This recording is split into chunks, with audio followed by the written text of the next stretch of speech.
noon hour is here. Check it out. And you're locked on to Utah's highest rated, most listened to sports radio station. It's my station. It's my station. This is Hans Olsen and Scotty G on 97.5, the KSL Sports Zone. Great moments are born from great opportunity. And that's what you have here tonight, boys. That's what you've earned here tonight. One game. If we play them 10 times, they might win 9. But not this game.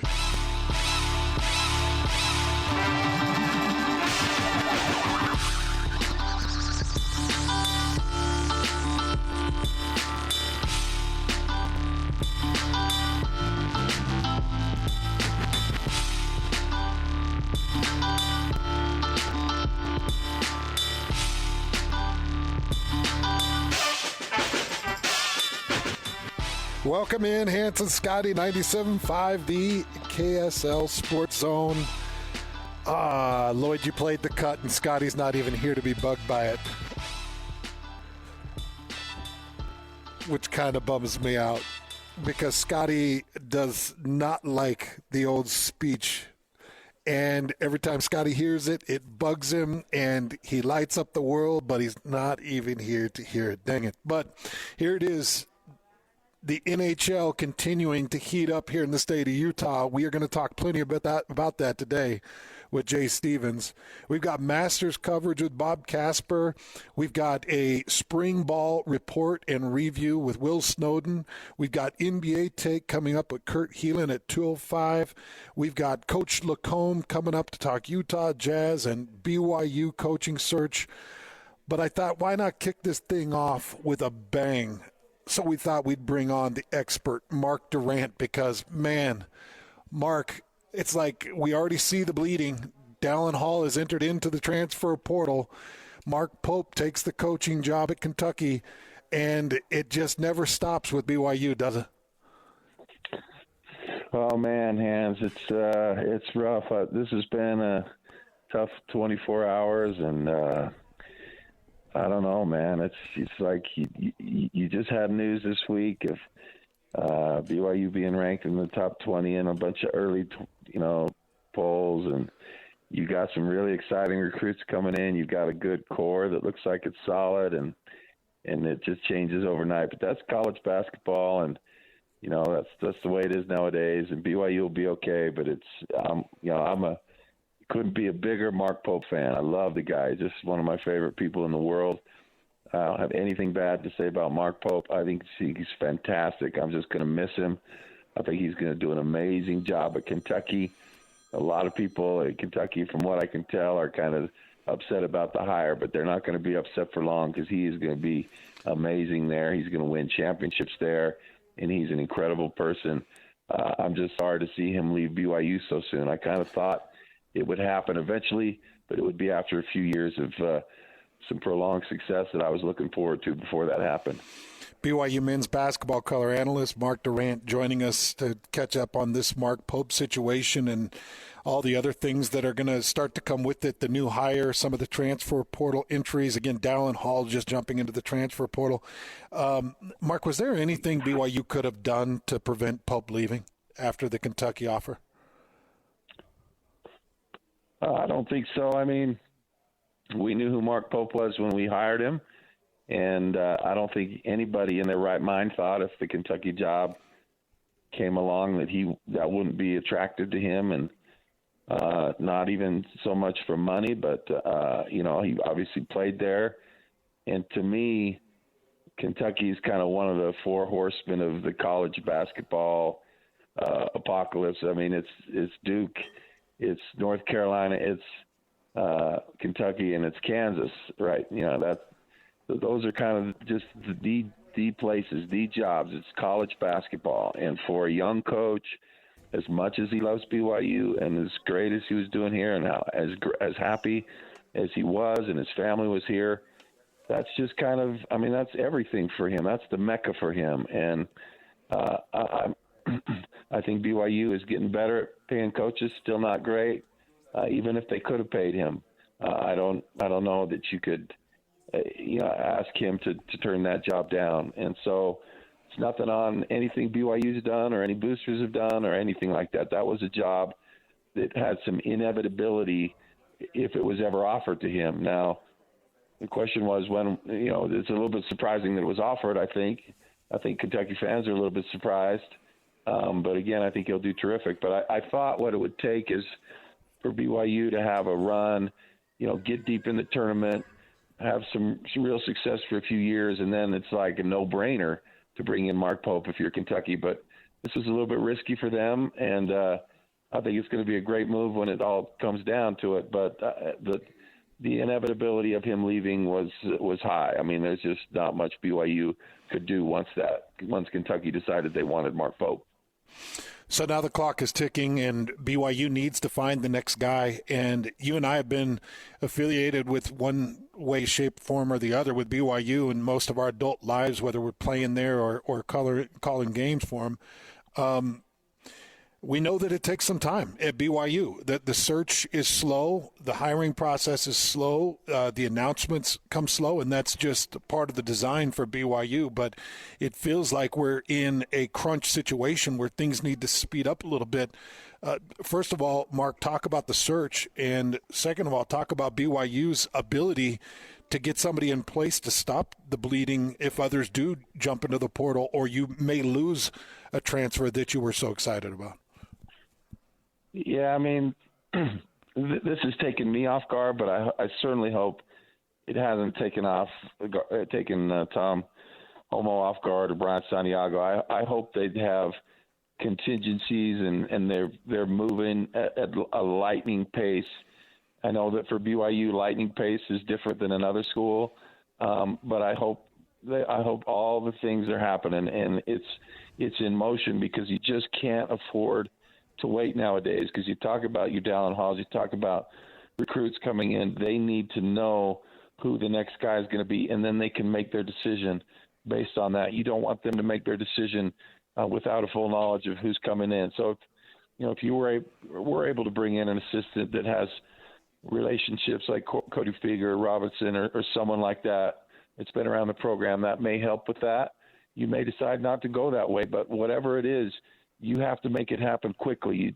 You just can't afford, given the time of year it is and given what's happening, and you can't miss out on potential transfers. You can't miss out on not keeping your guys. You can't miss out on not keeping your recruits. You have to act lightning quick. So it may not be, 3 days like Kentucky, but it can't be a couple of weeks like it typically takes for BYU. They need to expedite it in whatever way they can, make a decision and get it done, and then let people make decisions, players make decisions with that full knowledge of who's coming in, and that may be attractive to some guys and that may not have otherwise wanted to stay or to come.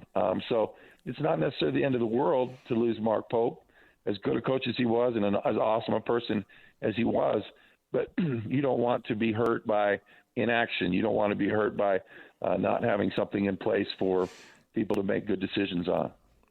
BYU men's basketball color analyst Mark Durrant joining us for just a few more minutes, getting us caught up on this Mark Pope situation and the new BYU coaching searching hire that they're currently in. So talk to me a little bit about the candidates, guys that pop into your mind. Maybe give me one or two that would be on the top of your wish list, and then one or two that might be more reality. Yeah, I like Cody Fieger a lot because he's in the program. He has the relationships. He's a great recruiter, a great basketball mind. He's young, driven. Obviously, the BYU issue, it rears its ugly head, or whatever you want to view it. He's not a member of the LDS Church, so can BYU do that? I don't know if they can do that, but I do know that he would be a great representative of BYU. He lives an amazing life, beautiful family, keeps all the standards, and knows, he's been a part of BYU for a long time. He knows everything about all of that. So I would feel incredibly comfortable with him as a head coach, and that would be good as far as continuity, relationships, and may help people make decisions to stay that otherwise might go. I just think he's a terrific person. I love him. He's a Packers fan, so that means a lot to me. But I think he'd be terrific. But I just don't know if BYU is where they need to be on whether or not they want their head coach to be a member of the faith of that school. So we'll see. But I like Cody. There's a couple others. Obviously, Mike Madsen, I think, has proven that he is a capable coach. But he's just starting out at Cal, and I don't know what would go into making him want to leave there or what that would entail. But he's certainly a name I hear a lot about that I think would be terrific because he's had a good NBA career. He has a lot of connections. And I think he's proven that he's a good basketball coach with what he did at UVU and at Cal. And so I think he'd be great. I know Barrett Peary. He's my guy. I grew up with Barrett, played with him, played against him at Payson High. I think he's a terrific guy. I would be thrilled about Barrett Peary. I think he's also a young, innovative type of coach that would do great. Quincy Lewis, I think, I guess now, in my view, is the greatest high school coach ever in the state of Utah. And that's a lot for me to say because there's been some great ones, but he just knows how to win and has been at BYU. I think Quincy's terrific. Nick Robinson. I mean, I go down that list, but I'd feel comfortable with any of those guys, and I think would do a nice job. But my immediate mind goes to Cody Figure. I don't know. Again, I don't know if that's a possibility for BYU, but I think he would be great. And he might be a guy that says, "I want to go to Kentucky," because assistant coach at Kentucky is a pretty good gig too. He'd be making a lot of money and maybe set himself up for a head coaching job with a little more cachet in the future. But I don't know who will be the next coach, but I do know that Tom Homo and Brown Santiago are extremely competitive, extremely knowledgeable, and will make the right decision. And I have a lot of faith in those guys to pick the right guy. I do too, and I'm sure that they're active in this, and I'm sure they've got a nice list of names that they're going after. And, Mark, this whole BYU to the Big 12 situation has been such an interesting study in what they need to do to step up their game and be competitive and what is required of them and asked of them. And, you go from being a West Coast Conference team and competing with the likes of Gonzaga to becoming a part of the biggest conference in all of men's college basketball. And I would say outside of, as you mentioned, the four horsemen, UConn, Kansas, Kentucky, and I'm missing one, Utah, Kansas, Kentucky, and who's the other big one? North Carolina, Duke. All those guys. Yeah. Outside of that, I'm thinking, Mark, like BYU, it's no longer a stepping stone. It's not a Mount West Conference team. It's not a West Coast Conference team. You're not trying to grow yourself as a coach. BYU should get themselves up there competitively on the top end of the pay scale because this is no longer a stepping stone college basketball program. And there's been times when it wasn't, but West Coast Conference times, maybe it was looked at as such. But, Mark, don't you feel like BYU needs to be able to land a coach and say, outside of maybe one of these blue bloods that comes to grab them, these guys aren't going anywhere once they sign with BYU? Yeah, I think it's still early, but I think BYU's getting there. And I think that Mark Pope would have been very content to stay, but for it being Kentucky coming to call.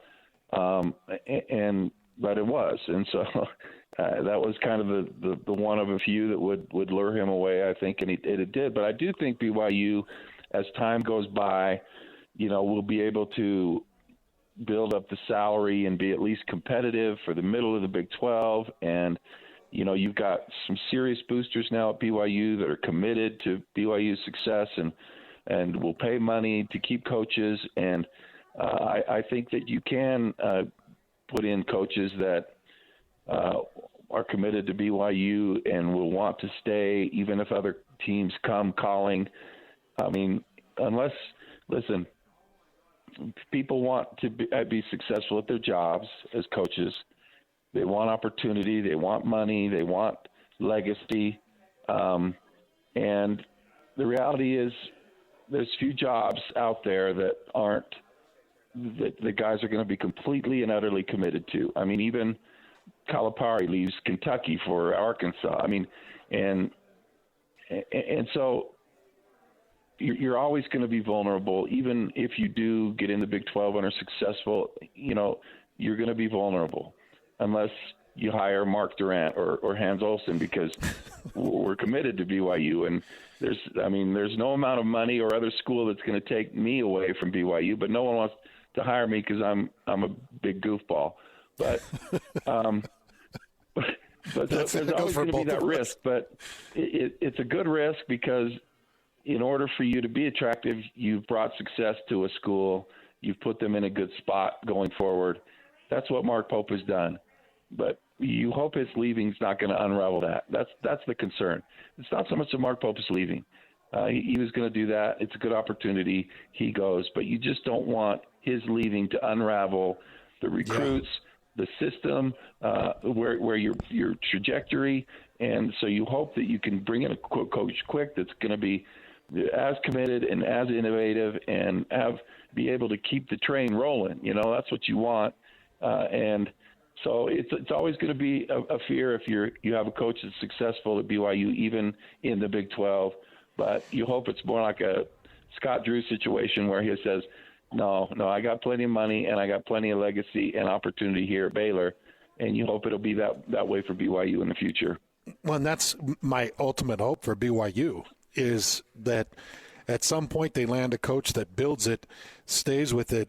I know Calipari's leaving Kentucky, but Calipari was there for a lot of years and won a lot of games and had a lot of opportunity, but decided to stay.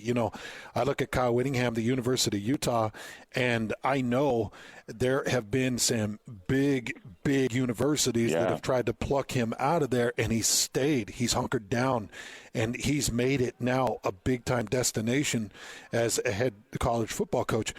And that's my hope at BYU with their basketball program, where they overachieved in the Big 12. The Big 12, Mark, we thought the Big 12 was rock solid and tough this year.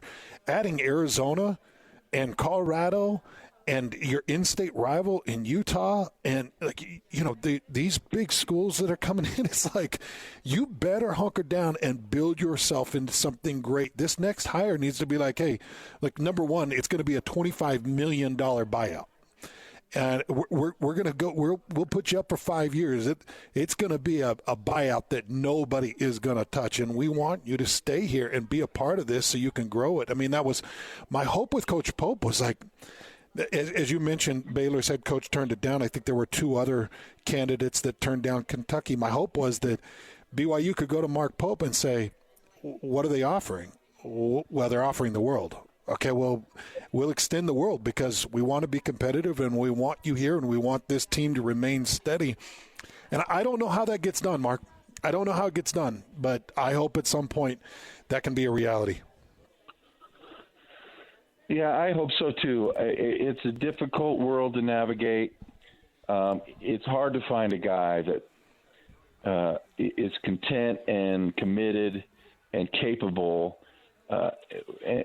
for your school, whether it's Stu Morrill at Utah State that was so good there for so long and just was a Utah State guy and he wasn't leaving, or whoever it is. There's a lot to be said for legacy, and Mark Pope could have had a beautiful legacy at BYU, but it also wasn't a certainty for him. A year ago, they were fifth in the West Coast, and people wanted him fired. And so, it's hard to begrudge a guy to say, go get paid $5 million a year and recruit any player you want and get them and have unlimited resources and pay whatever NIL they want. He's going to have the best players that he wants and all the resources he needs. And BYU's getting better, but they're not there yet. And so it's just hard to find a guy that is just completely committed to a school, because it's just rare. It's just super rare. And I hope that they could find someone that will have a long career and a successful career and will build a legacy there. And I think that's a special thing to have, but there's such a level of uncertainty that it's hard to say to a coach, stay around for these reasons when when Kentucky can offer so much. And like I said, I think BYU's getting better. I think Mark Pope stays for almost any other school, but it's just Kentucky was like the holy grail. I mean, he's played there. He's won a championship there, and the history. So it was just. I think almost any other offer comes to Mark Pope, and he stays with BYU. Maybe that's blue-colored goggles, but I just think Kentucky was the one that he could not refuse, the offer he could not refuse. Mark, before we let you go, we need to squash the rumor that you're going to be leaving with Mark Pope to go and do color for Kentucky. Can we just put that one to bed? Well, I noticed Scotty's not there, so I'm wondering if Scotty is at the transfer portal from Utah Radio to I don't know where Scotty would go. He's a hot name in the radio, as you know, so I wouldn't be surprised if he got picked up by one of the big names in broadcasting. But as long as they've got you there, Hans, I know you're going to be solid. You're a legacy guy. You're committed. Lloyd and I will double check and make sure Scott didn't catch a flight out to Kentucky. But Mark, always great catching up with you. Appreciate the insight, man. Hey, and thanks for having me. And to my Cougar fans, it seems a little rough now, but it's going to be fine. They'll find a really good coach, and maybe you lose some players, but then you bring in players. As Scotty knows, I mean, with what happened to Utah State this year, it's a world where you don't have to rebuild for years. You can find ways to be successful, even if you lose a coach or lose players. So keep a stiff upper lip, Cougar fans. There you go. That's Mark Durrant, Greg Wrubell's second best color guy. Appreciate your time, brother.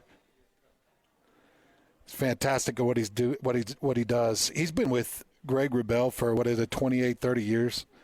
And those guys do a fantastic job, but Mark Durrant knows that landscape. Appreciate him taking some time coming on with us. We are live at Tim Dahle Mazda in Southtown, and I've got Jake hanging out with me, and I've got Tyler hanging out with me, and I just feel like I'm in hog heaven. I'm in car hog heaven here. So I got a deal for you. All right. I mean, for all the listeners right now, you got to check this out. How big a deal? Well, here's the deal.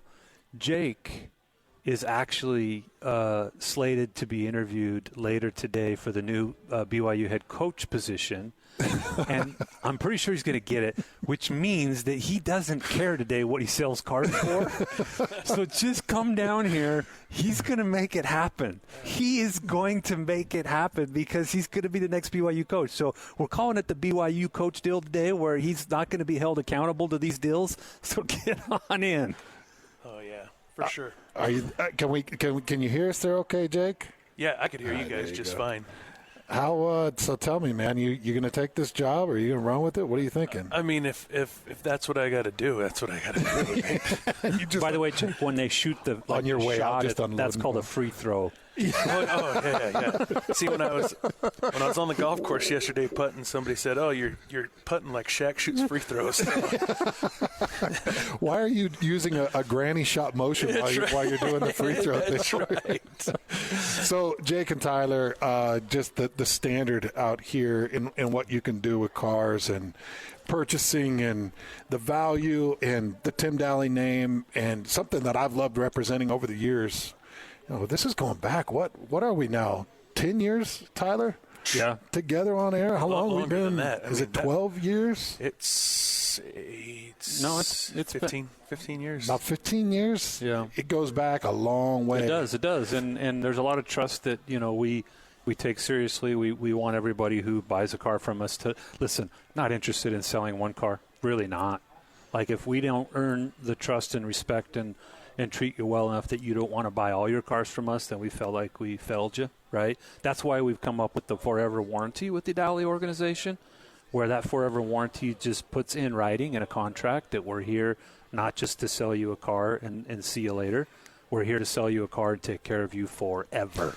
I love that. The forever warranty comes with each purchase on these vehicles. And by the way, that does attach to a large portion of the used car selection that you've got here at Tim Dahle Mazda too. I just want people to come by and check out these Mazdas. I bought 2 of them from Jake. Yeah, these Mazdas are something else. And, I think we've been saying it for over a year now since I've taken over the store and I brought you guys over. I said, hey, we got to do this. Yeah. Mazda is the best-kept secret in the car industry. And it is because the resale value, the quality of the vehicle, it has the best transmission in the market. These things just don't break down. I mean, I could take you in the back in my service when you guys get here and show you there's not Mazdas back there getting fixed. It's crazy. It is absolutely crazy. So, I want everybody just to come down and check these things out. And right now, Mazda has got some unprecedented leasing options on the table right now on the all-new CX-50, on the CX-30, on the CX-5, and obviously the 90 PHEV and 90 regular engine as well. Come see why we love being a part of this family. Come talk to Jake. Come talk to Tyler. Come grab Chris. Chris has helped me with my cars here in this location. Fantastic guys. Can help you with whatever vehicle you're looking for. That's Tim Daly Mazda in Southtown. Come down and see us. Jay Stevens joins us next to talk about the newest reports about the NHL coming to Salt Lake City. That's all coming up. This is DJ and PK. Mark Pope's gone. Kentucky made the announcement earlier this morning. He makes more money. He has his dream job. And pretty quickly after that, Mark Madsen issued a statement about how much he loves Cal. This is a great day for Mark Pope, but I also think it's not a bad day for BYU. For BYU, if you do really well, you can get the Kentucky job. Yeah, look and at coaches that. care about that a lot. Yeah, so this is good. And also, you've got a guy who has been there at BYU, and I'm talking about Chris Burgess. He's your guy. He wants the job. He's told them he wants the job. They know it. Get this thing done. Don't jackpot around. I believe that Burgess is your guy. Go get him. You're in a good spot. Re-recruit the guys that you need to, and then see if you can get some other guys into the program. Catch DJ and PK mornings from 6 to 10. Presented by Murdoch Chevrolet. Proudly serving Utah since 1926. On 97.5, the KSL Sports Zone.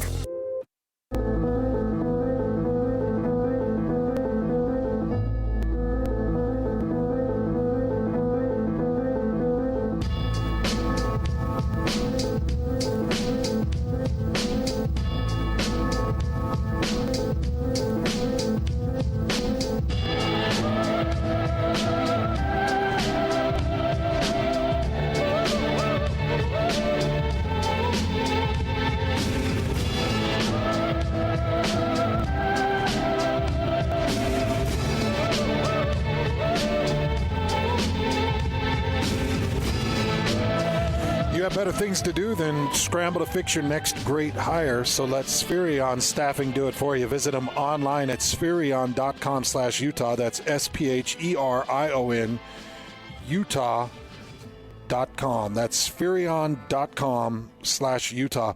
A tweet coming from longtime Arizona insider, NHL voice, and overall good guy, John Gamadaro, just minutes ago. He said, I continue to hear April 18th as the day Gary Bettman will make the announcement on the Coyotes being sold to Ryan Smith and the team moving to Salt Lake City. All indications are this is the only option, and all the wheels are in motion for the purchase and the transfer of assets. Here to help us break all this down is our NHL insider, Jay Stevens. And, Jay, you see the tweets and you hear the noise. I mean, are we all but done with this thing, wrapping it up and giving it a final announcement? Man, it really seems like it, right? Like everything's just set up, and we keep hearing about it, and it seems like it's too good to be true for somebody like me, but it's here. It's going to happen. Let's talk about this, Jay, because you go back years in this market, and you go back understanding what the state's all about. At what point did the thought of NHL coming to Utah even hit you as a possibility? Man, I'll tell you, my entire life I've wanted it, and I kept thinking, I'm going to retire from the fire department and move to Vegas so I can work for their NHL or AHL team, because Utah will never get a team. And then a few years ago, there was a tweet that Ryan Smith was trying to buy the Pittsburgh Penguins. And I'm like, well, that's bizarre. But I think Ryan Smith even saw that tweet, and I think that's when it all started. So, 4 years ago, I think everybody started thinking this could really happen, and that's the guy that could do it. That Ryan Smith is pretty put together and has really good vision and can make it happen.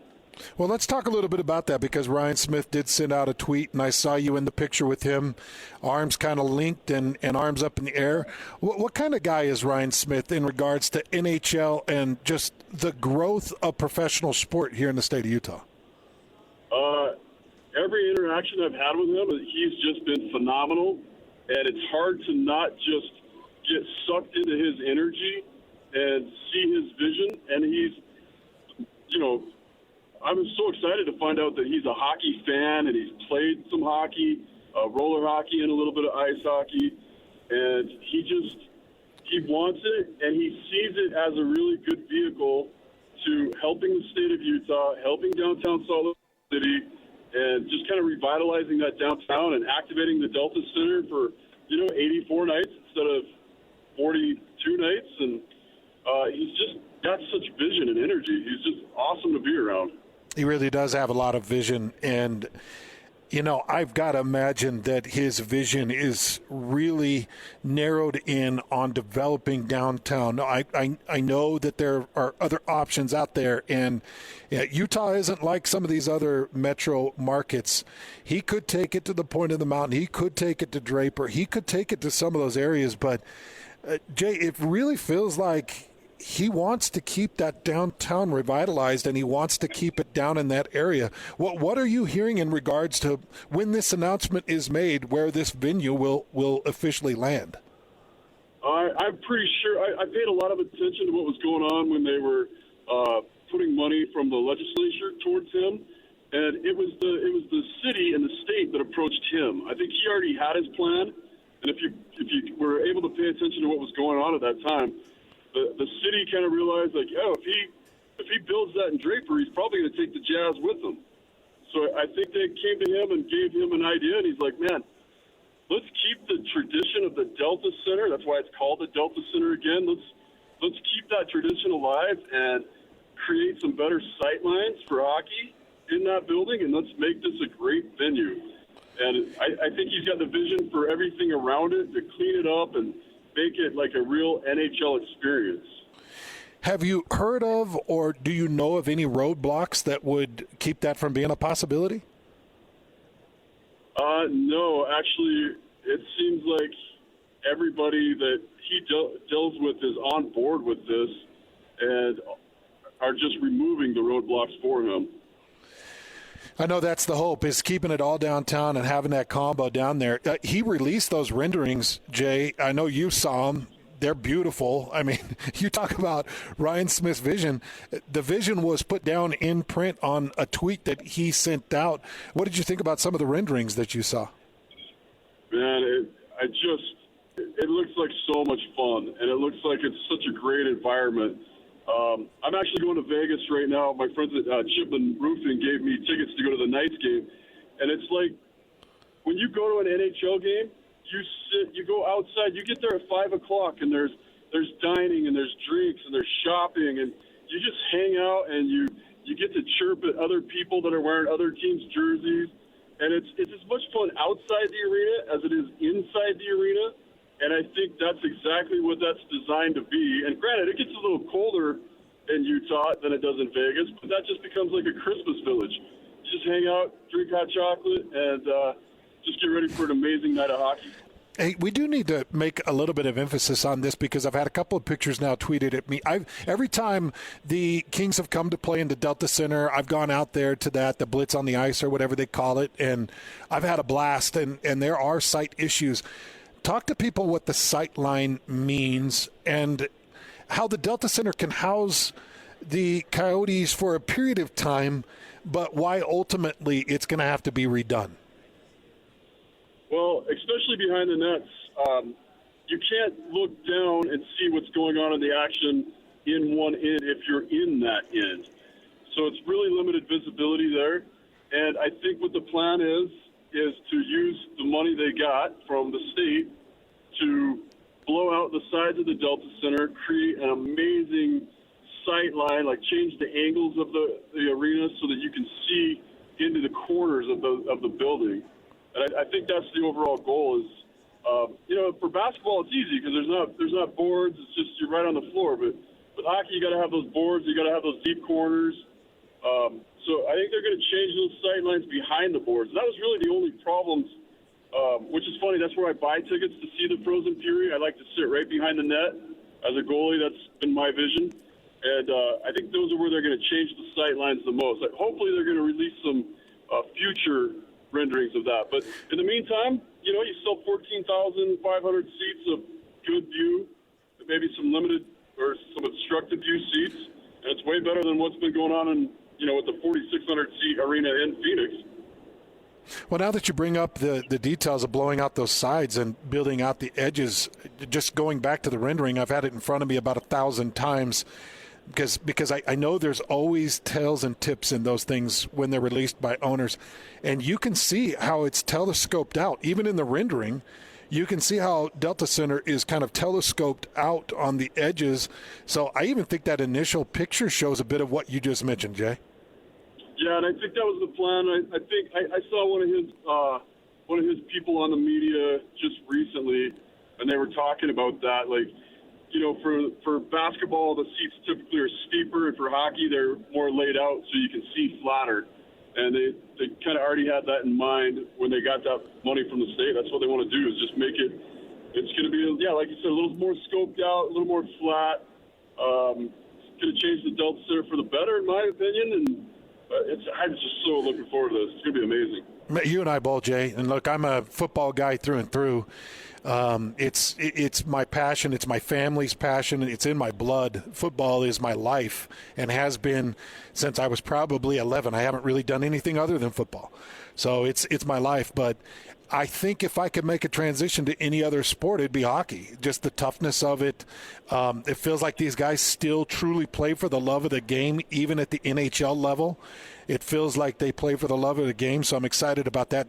Last thing before we let you go, give me an idea of what we're looking at price-wise per ticket. I know it'll fluctuate, but I know what the Golden Knights, I know that Golden Knights ticket is one of the more expensive tickets in Vegas, but kind of walk us through an idea of when this happens, the announcement comes down, and we see the puck drop for next season, what type of price we're talking about per ticket.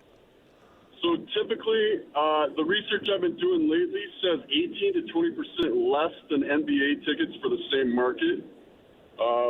Yeah, the Knights are a tough one. The seats I'm sitting in are glass seats, right up against the glass.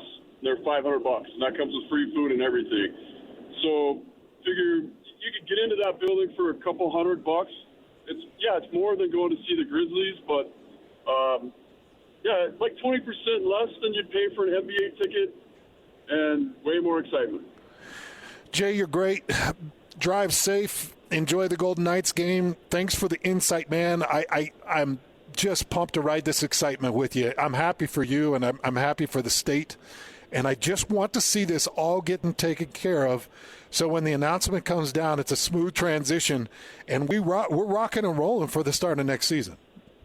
Yeah, I'll tell you, the one thing I've learned about Ryan Smith is everything's going to be pretty smooth. He's got his vision, and he's got people around him that seem to just work out every little detail. So I'm going to be just living at KSL on Wednesday and Thursday, waiting for that so that we can be like the first ones on the story. And then I want to take you to your first NHL game in Salt Lake. Let's convert you. Let's do it, man. I'm all about it. Utah Puck Report on KSL Sports. You're going to hear it from Jay Stevens, and you're going to get the insight that you need. Jay, you're great. Thanks for your time. Thank you. I appreciate it.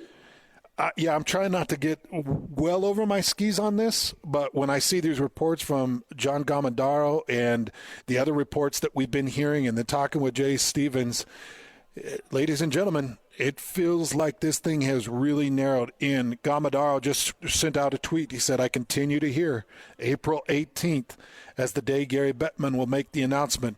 That's just coming up in nearly a week, 6 days. That'll be next Thursday. That announcement could come down, and when it does, I'm just hoping we can all join hands because nothing brings community together like sports. We're live at Tim Daly Mazda in Southtown. Come down, say hi. We still got the gear. We got RSL tickets that you can grab and so much more right here at Tim Daly Mazda in Southtown. Bob Casper joins us next for a Masters update. This is Jake Scott and Ben Anderson. He is a columnist for ArizonaSports.com. He's also the co-host of a midday show on 98.7 FM in Phoenix. Dan Bickley, where's the community at on this? I mean, are they fighting to keep the Coyotes? There's a small group of very, very loyal hockey fans who have stuck with this hockey franchise throughout a couple of decades of this. But you have to understand, this relocation game has been a part of this hockey team for almost 2 decades now, and people are tired of it. I think most casual sports fans in Arizona just want resolution. You would have to have lived this on a year-to-year basis to understand how exhausting all of this has been to the common fan. And while I think there was a point in time in our history as a sports market that being a big league sports town, having all 4 major professional sports was something of value, I don't know if that's any longer the case. Hear Jake Scott and Ben Anderson every day from 10 to noon on 97.5 The KSL Sports Zone. Latest on the Jazz, Utes, Cougars, and Aggies? Yeah! We've got you covered. This is Hans Olsen and Scotty G on 97.5 The Sports Zone.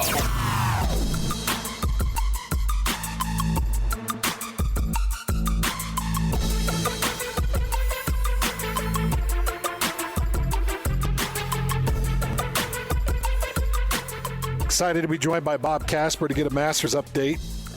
Master wages on. Gotta love Augusta. I love this time of year. I love when spring breaks and the weather starts to heat up a bit. It's been so nice outside compared to what we've had here in the state of Utah. Oh my gosh, man. These last 2 winters, I don't know if you agree with me, but these last 2 winters have been burdensome. They have been really tough to bear. And so every time the Masters breaks, it just feels amazing. Excited to have Bob Casper on to give us the latest and greatest. This Uinta Golf Masters update is brought to you by Mountainland Supply, Zions Bank, Black Desert Resort, Hoops Vision, and Siegfried and Jensen. And now, Real Golf. Here is Bob Casper. The 2024 Masters Update, live from Augusta, Georgia on 97.5 The KSL Sports Zone, is brought to you by Uinta Golf, simply the best golf stores in Utah since 1971. I don't know, Bob. It's so beautiful here in Utah right now. I'm about ready to go outside, peel off the shirt, and get a little sun on the back, but but people are encouraging me not to. How's our weather looking in Augusta right now? Oh, it's windy and breezy, but nice and blue skies, and it's going to continue to get better over the next few days. Does that improve the playing conditions? Oh, well, with the wind, it doesn't. It's really the golf course is playing long. It's getting faster, and with the wind, it takes the moisture out of the greens. So, that's why you're not seeing guys making a big run today so far. Max Homa is 1 under for the day. Scotty Scheffler's 1 under for the day through 3 holes. Bryson DeChambeau is even par. Danny Willett's 1 under. It's just difficult right now, and with the gusting winds and stuff, it's hard to get the actual yardages correct so that you can hit the best shots. So I know one typically comes with the other, but if you had to play in one or the other, would you rather play in a downpour or a heavy amount of rain or some swirling wind? Which one affects you more as a golfer? Well, I think the swirling winds affects things on the golf course more than the water would.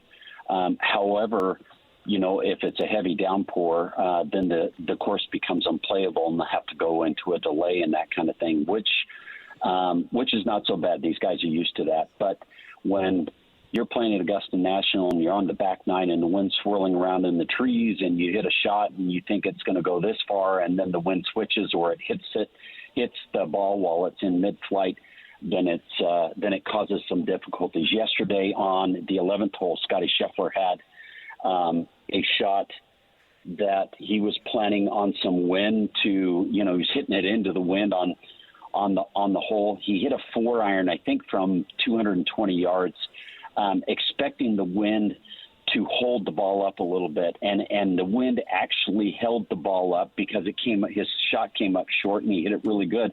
It held it up 35 yards as far as how far the ball actually flew, and compared to what they were thinking. So there's a lot of things that can happen. Balls, the wind can switch and go downwind or sidewind, and if you're not planning for it, it becomes really, really difficult, and you could make a big number based on the ball going in the water or something else. You talked about Bryson's number even through 9 holes on his second round, but shot a 65 in day one. How surprised were you by DeChambeau's 65 and what he did in the first round?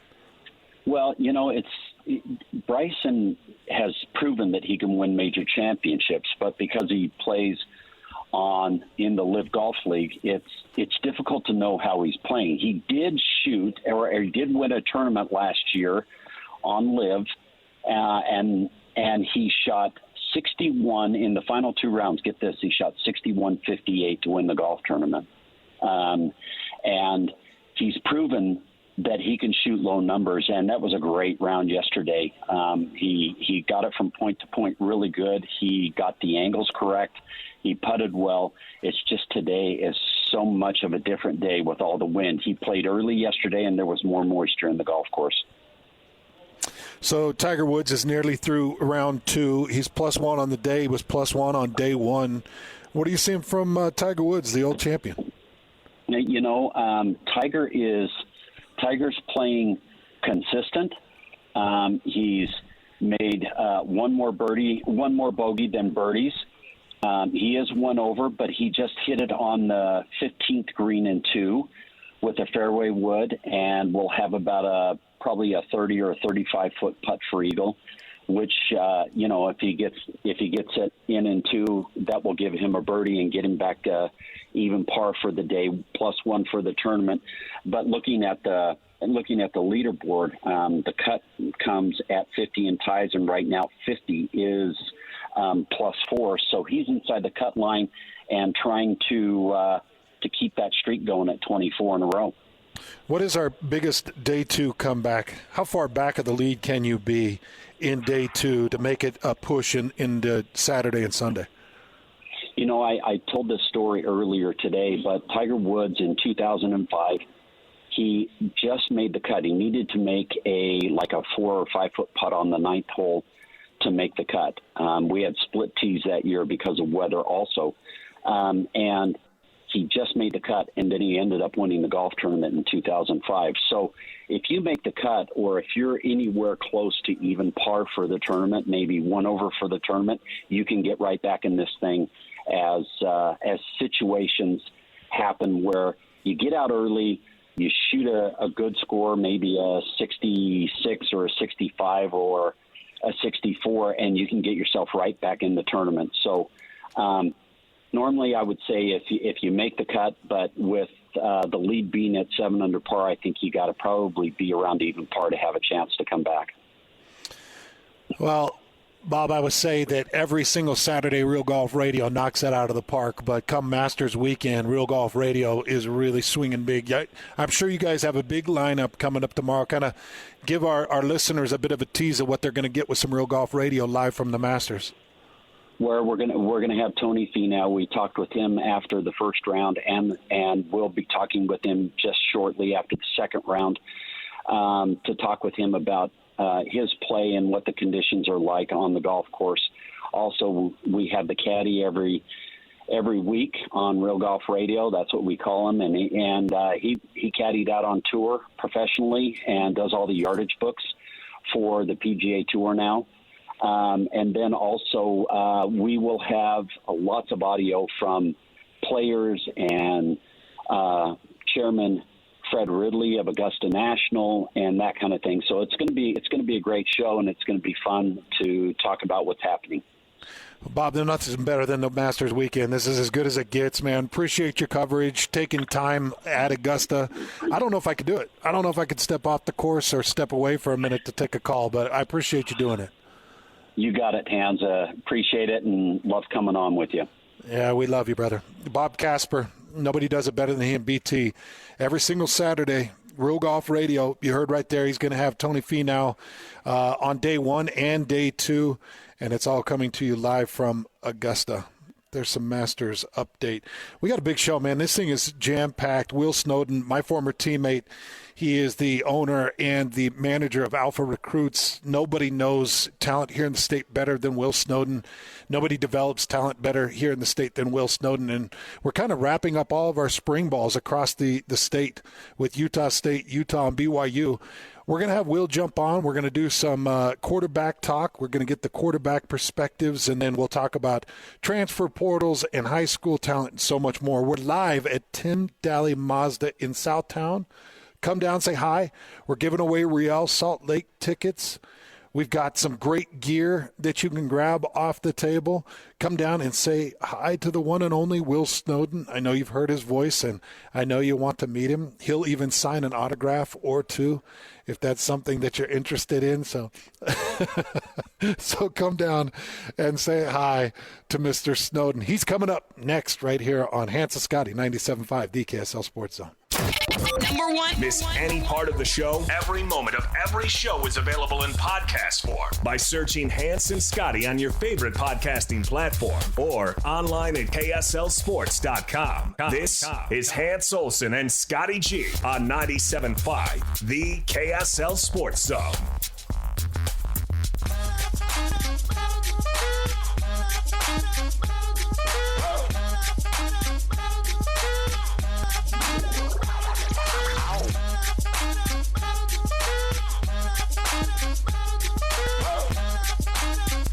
You know, when you come through the world of sports and you play a lot of sports, every once in a while you come across a kindred spirit, a bosom buddy, somebody that you know that will be an everlasting friendship, something that'll go on and burn forever. Somebody that'll always be there for you.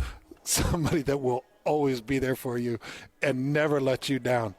And when I showed up on campus in Provo, Utah to play for the BYU Cougars in 1996, and the first time I saw this young man, Will Snowden, walk into that office, I said to myself, that's my kindred spirit. That's my bosom buddy. Yeah. You are my Anne of Green Gables, Will. You know, now I'm blushing here because I wish that I could say that the feeling was mutual. I'm not your Diana Barry? It just not.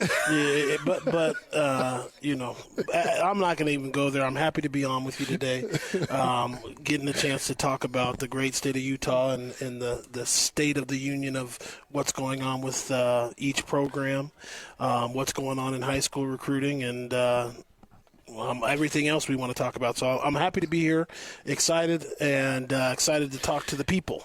Well, I know that pretty much every major recruit now through the state of Utah has Alpha Recruit connections. So my guess is by the time you're done with this first segment, you'll have over 40 text messages you got to return.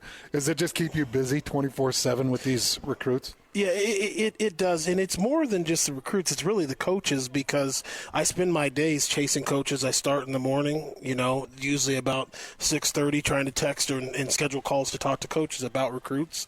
And it's a fine line, because I try and match my players that I work with and mentor and train.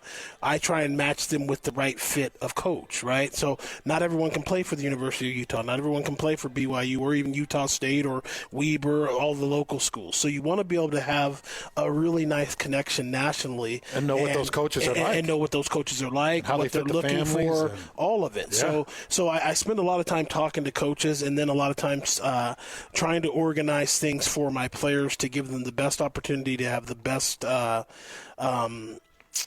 opportunity to go to the next level, which is just ridiculously competitive. It's never been harder. Kids are never been better. Players are so good, and so it's been challenging, as you see the gray in my hair and in my beard. Dealing with it and doing it, but I do love it, because I work with great kids, great families who just want what they deserve, because they're out there working their tail off.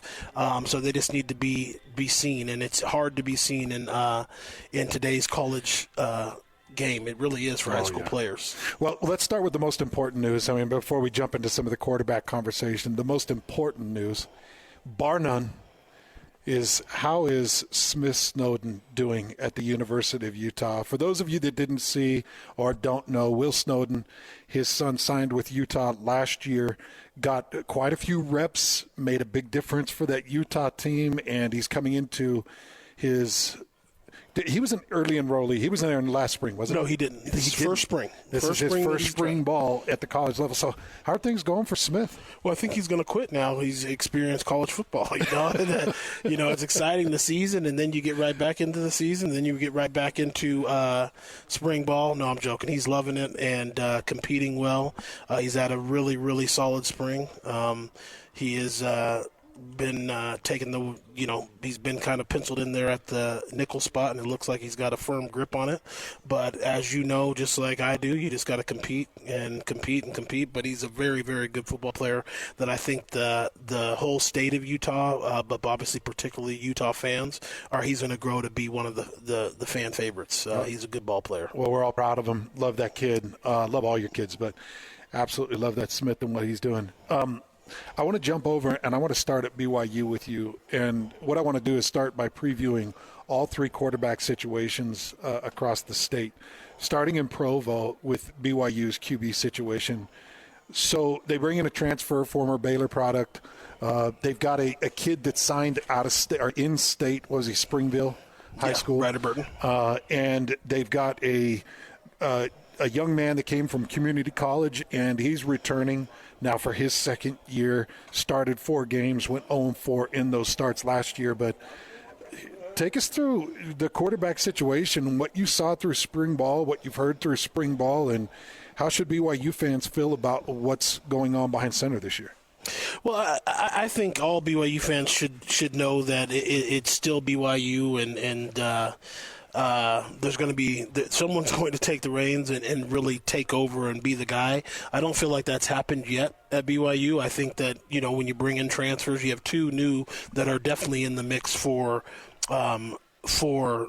playing time, right? And then you have the gentleman who's come from Baylor, and you have 3. It looks like it's a 3-man race. I don't know where Ryder is and the guys who've been in the program. Finnegan, these are guys who have some experience, and not game experience, but experience with the offense, experience with A-Rod, his expectations, the way that he ticks. So I think BYU is probably the biggest question mark for them right now is the quarterback. Obviously, one has not been named yet, so there's still a lot of competition going on to see who that's going to be.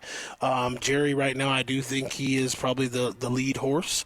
He's got experience. He's won on the big stage before, and he's a really mature young man, and he seems to be fitting in well with Kalani and that staff. So that's the one that is the biggest question mark for me.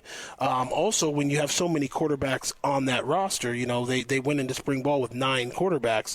That's a lot of quarterbacks, right? Billups decided he was transferring. I saw that he announced early that he was going to be in the portal. And so I'm just going to watch and see if there's any more movement with those quarterbacks who might feel like, hey, it's time for me to go take my talents elsewhere. What do you know about this kid out of Hazlet, Texas, Noah Lugo? Really excited about Lugo. And they're really excited about him as well. There's not much to say besides time's going to tell, but I do think he's going to be in the hunt to be a guy who could be the true starter at game 1. You look at what BYU has. I mean, when you have some of the guys are new. Restloff is actually pretty new to the program. It's not like he came in and was taking the 2 reps even early. He built his way to playing time. Yep. And so I think what we saw from him last year is a guy who had played junior college football and been an exciting player, but then got into the Power 5, thrown into the fire unexpectedly.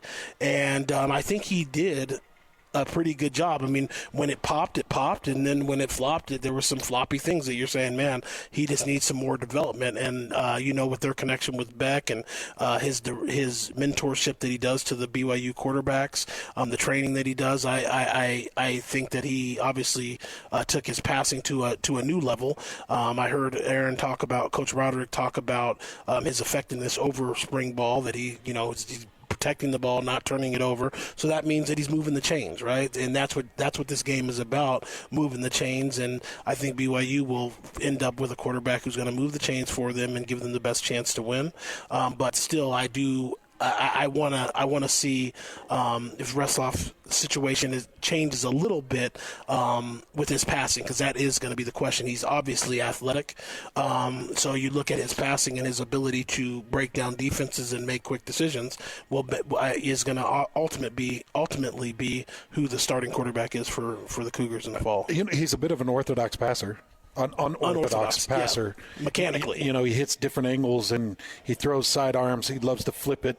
How much does that hurt a quarterback, or how much do you worry about that with an unorthodox style release? Well, I mean, that's kind of a trap question, because I spend a lot of time. What I found is when I started my recruiting and mentoring and working with quarterbacks, it's different than it's the most scrutinized recruited position. I mean, it's just, there's so much. Coaches want to see that release, how it comes off the fingers. Where's his elbow? How long is he? How compact is he? How quick is his release? Because as you get into the higher levels, longer quarterbacks. And when I mean longer, imagine someone pitching a baseball. That's a long wind up to deliver the ball to make your pitch. If you're long and windy in throwing the ball as a quarterback, obviously the higher level DBs, that gives them another split second. Mm-hmm. And as everyone knows, this game's a real game of inches. And that now all of a sudden he's jumping that ball.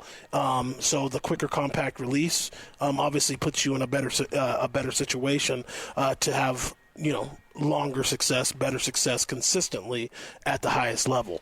So it is a little unorthodox. He has done some things to clean that up. I know but from what I saw, I guess that he'd been doing a lot of towel work, different things to kind of speed up that release, get it a little bit coming off the ear a little bit better. So obviously it's still really early, and I didn't get a chance to see them as much as I would have liked to. But I will say that BYU is in a position where it's a little bit scary. You have talent in the room, but all of it's questionable. You have an injury in the room with Jerry. Is he going to be what he once was? Then you have Retzlaff, who has been hot and cold. Then you've got the younger guys, and you don't know what they can be. So it's going to be really, really interesting to see how Coach Roderick, as the leader, and then obviously Kalani, manage this situation at quarterback, because when you have multiple quarterbacks, you don't know for sure who the one is. That's not always great, but it's also good to have more than one guy that you feel like can get it done. BYU fans got spoiled, man. Yeah, very spoiled. With Wilson and with Hall. Right into him. Back-to-back draft picks. Yeah, at quarterback. Yeah. You get really spoiled. And so in my first year up in the booth calling the color for BYU, and I'm watching some of that play, between the transfer that they brought in and then what it ultimately transpired to being Retzlaff in the final 4 games, and it was like, yeah, those Wilson days were good. Really good. Those Hall days were really good. Yeah, you make you miss them real quickly. Yeah, and so you hope that you put weight into thinking, okay, Aaron Roderick's got a couple of drafted quarterbacks back to back. He's gonna figure this out, whether it's Retzlaff or it's Hugo or someone else someone else. And I always used to listen to I don't know who used to tell this story about how Steve Young became the starter at BYU. They said they had someone there, and they said, I remember Lavelle maybe telling us this story, or he was recorded telling this story, where he said everyone thinks it's that guy, but one of his assistant coaches says it's actually that guy is going to be the guy, but no one even knew it. So maybe Aaron is looking at something like that and saying, hey, no, what, everyone thinks it's going to be this guy, but I saw something this spring that as in this 4th guy that might bump him, and he might be the guy who's playing this fall that no one expected. But so as a fan, that's scary and also can be exciting. So I hope the BYU fans will just say, let me cool myself down a little bit and not get too emotional that we don't know who it is yet, and just trust that A-Rod's going to do his job and do what he's done over the last couple of years, which is produce NFL caliber quarterback play. And even with the quarterback play last year was not great, but it looks like his quarterback again is going to probably get a chance to make a roster. So I'm interested to see all of it. As I mentioned, can you believe that? You continue to see his name rise. I mean, there's been people now that are starting to mumble a little bit that he could be a draft pick, like a back-end draft pick, 7th round. But everybody's saying, no, at the very least, he's a project. He was one of only 13 combine invites for quarterbacks. Yeah, when you look at it, and what it comes down to, Hans, is the maturity and just the arm talent's undeniable. He does have arm talent, and when you have arm talent and you have some experience, you've won some games that played at a high level, and then you go run a 4 whatever, and then you run well. You have a good body, and that says a lot about everything that BYU is trying to do to increase their level of competency in the nationally, right? So you're putting guys in the NFL. That should open up other quarterbacks' eyes, young quarterbacks' eyes, that, hey, maybe this BYU is something I need to start really looking seriously at as I'm a top quarterback in the country. We're going to move around a little bit. I'm going to move over to the University of Utah, but I do want to let people know that in the next segment, we will go back to BYU. We're going to talk about some of the defensive personnel because I know that Will Snowden knows some of the edge rushing and the recruiting that's come out of the state and also the movement from Weber State. So we're going to get into that personnel because I think second to quarterback play for BYU is going to be pressure that's put on at the defensive end position. But I want to get through the quarterback spots here through the state of Utah. Let's move over to the University of Utah. Cam Rising returns, comes back from the injury that sidelined him for the entire 2023 season. Utah lands, I believe, the biggest quarterback recruit out of the state. It's Isaac Wilson. Yep. Was he number 1? Yes, he was. Number 1 quarterback recruit out of the state of Utah in Isaac Wilson. And they still have Brandon Rose that made a lot of noise through camp last year, but we didn't get to really see what he could do. The quarterback situation at Utah. Cam Rising coming back from the injury. First of all, how confident are you with Cam coming back from that injury? And second of all, what are you looking at depth-wise with the University of Utah in the quarterback situation? Well, that's another so it's an intriguing situation. So let's just break it down. Obviously, they've got a room that's competent, competitive. Guys have played a little bit, but if we're being honest, there has to be a question about Rose because we haven't got a chance to see him. Everyone who watches him throw the ball is going to be impressed with him. Everyone who looks at the way he looks is going to be impressed with him, but the reality is we have not seen him play yet, and last year would have been, that makes it's a little bit of a head scratcher why we didn't see him, right? That was a lot of the talk last year. Yeah, because there was opportunity. Oh, yeah. So, and we were never really told why he wasn't the guy, so now we're going to be able to look a little bit closer at it as you have a race for this second spot at Utah. Obviously, there is no question about the number 1, right? He is QB1, and now you have which is always a good situation. Which is always a great situation. Uh-huh. But he is coming off the injury. I'm very confident in he looks great. Yeah. What have you heard or what do you? Well, I've been up there a lot to see him. What I like is the arm looks live. It looks like he's getting back to arm strength. I've seen him push the ball down the field quite a bit. His legs look really, really good. Right. He looks like he can still take off and run. Well, he's had extra time. He's had a lot of time to get healthy. Talk about taking it slow. They took it really slow. The extra time to get healthy, and he has a strong command of the offense. But more importantly, what makes Utah so dangerous is he has a strong command over the locker room.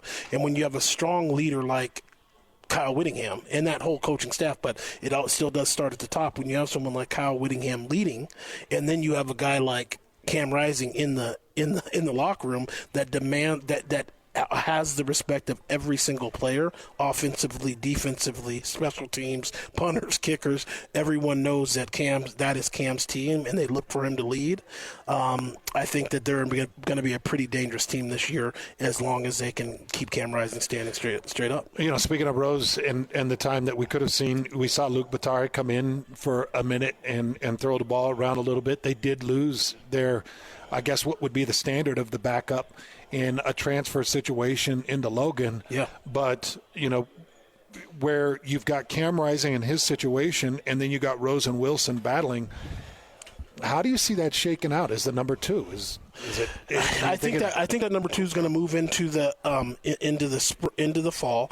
Right now, if I was giving you my eval, I would say that Brandon Rose is probably number 2.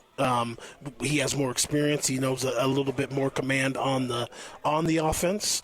But Isaac Wilson is as talented as any quarterback in the country. Now, that doesn't mean he's ready to take the helm, but he's as talented as any quarterback in the country. That means arm talent, his ability to identify what's in front of him and make decisions.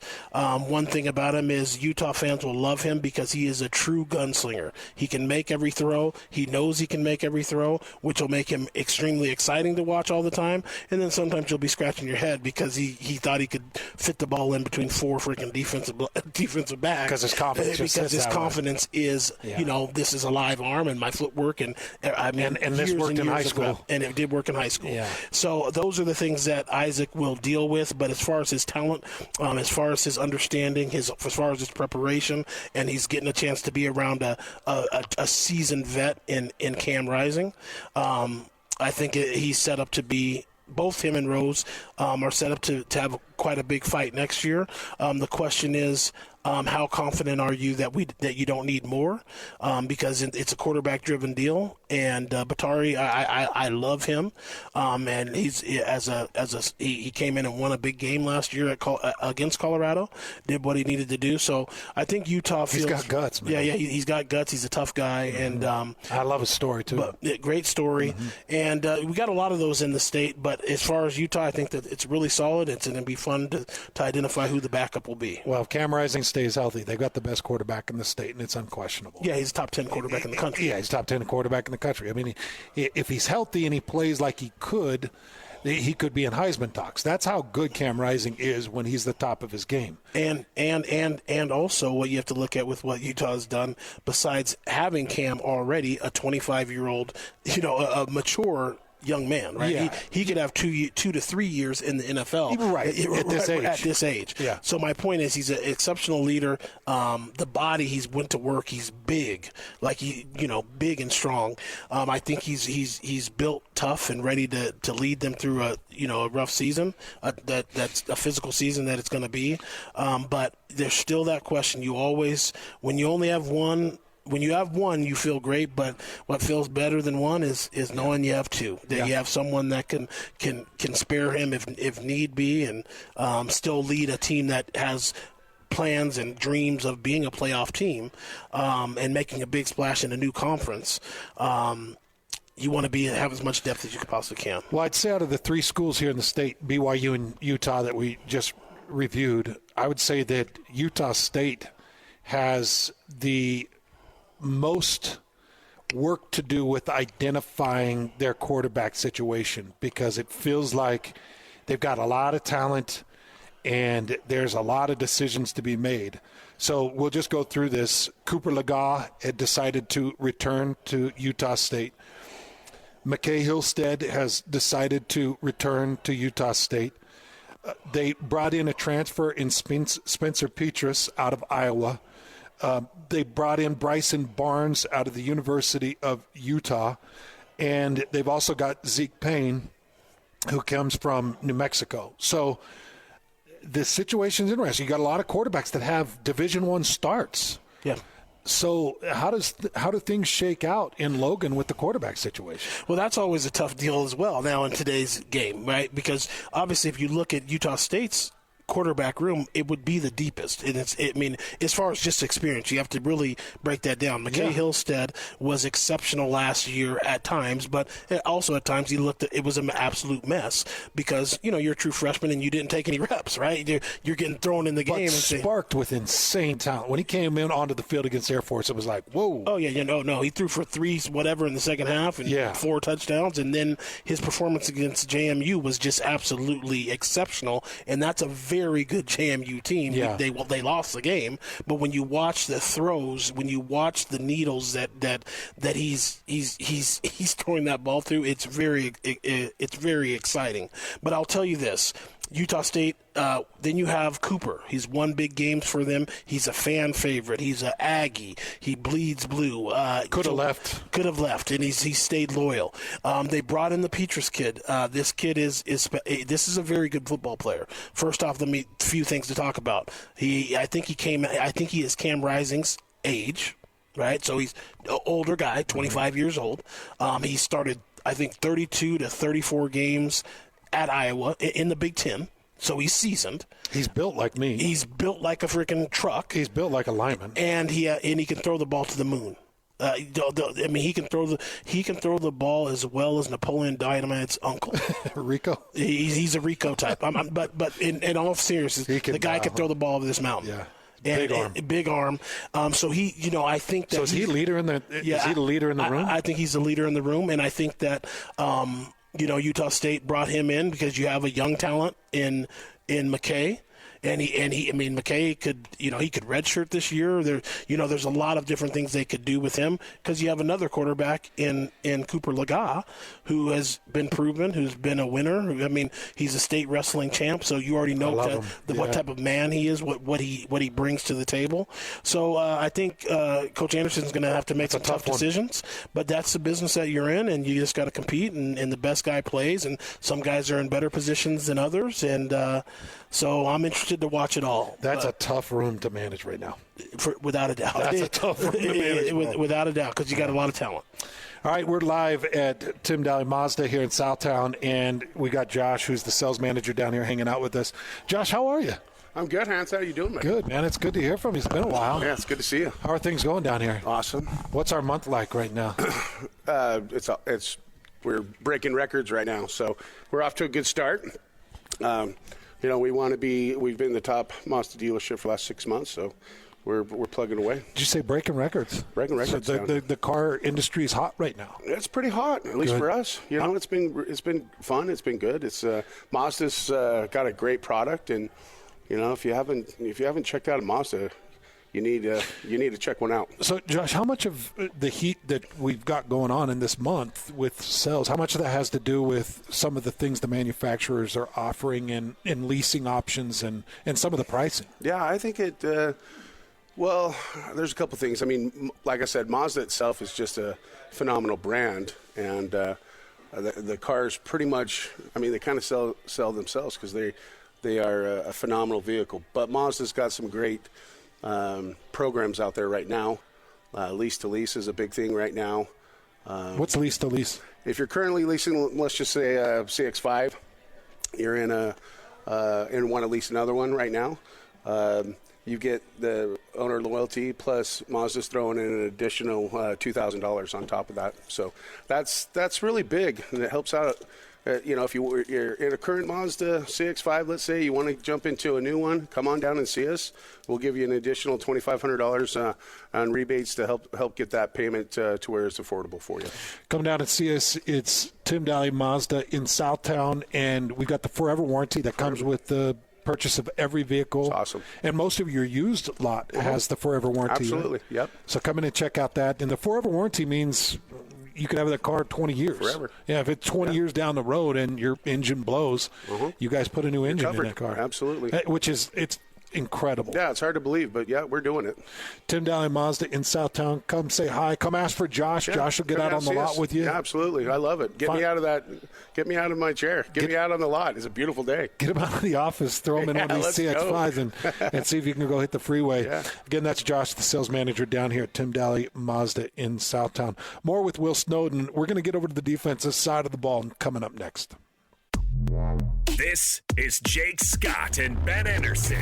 He is a columnist for ArizonaSports.com. He's also the co-host of a midday show on 98.7 FM in Phoenix. Dan Bickley, where's the community at on this? I mean, are they fighting to keep the Coyotes? There's a small group of very, very loyal hockey fans who have stuck with this hockey franchise throughout a couple of decades of this. But you have to understand, this relocation game has been a part of this hockey team for almost 2 decades now, and people are tired tired of it. I think most casual sports fans in Arizona just want resolution. You would have to have lived this on a year-to-year basis to understand how exhausting all of this has been to the common fan. And while I think there was a point in time in our history as a sports market that being a big league sports town, having all 4 major professional sports was something of value, I don't know if that's any longer the case. Hear Jake Scott and Ben Anderson every day from 10 to noon on 97.5 The KSL Sports Zone. The Jazz, Utes, Cougars, and Aggies? Yeah! We've got you covered. This is Hans Olsen and Scotty G on 97.5 The Sports Zone.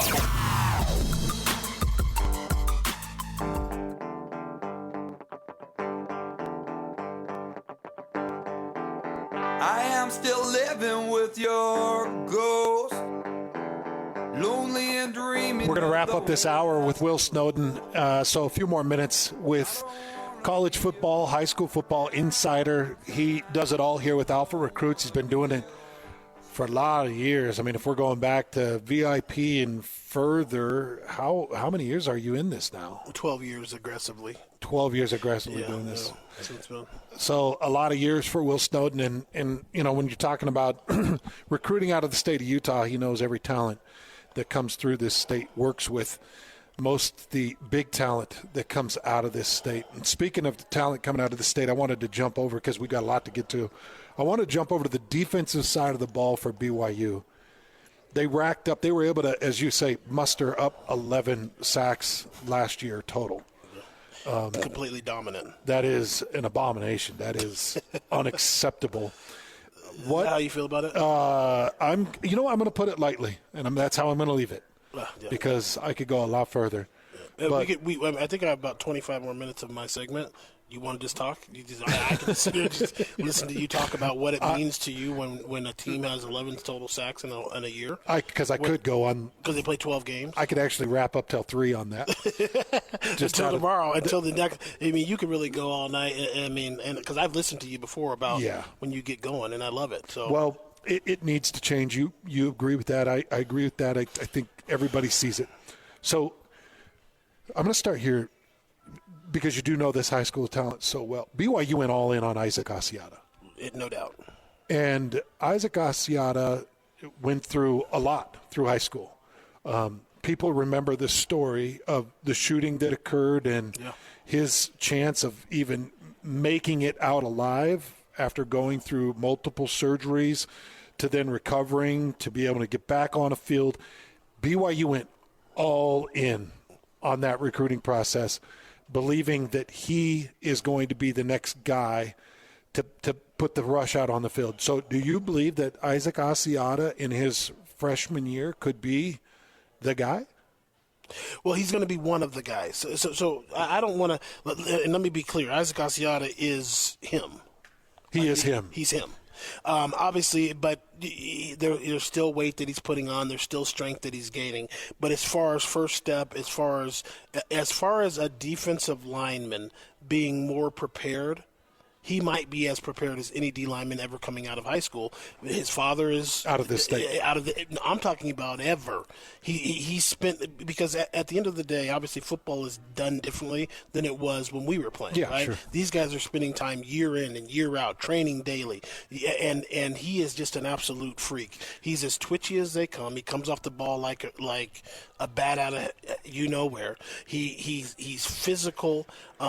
He's got such a nice chip on his shoulder.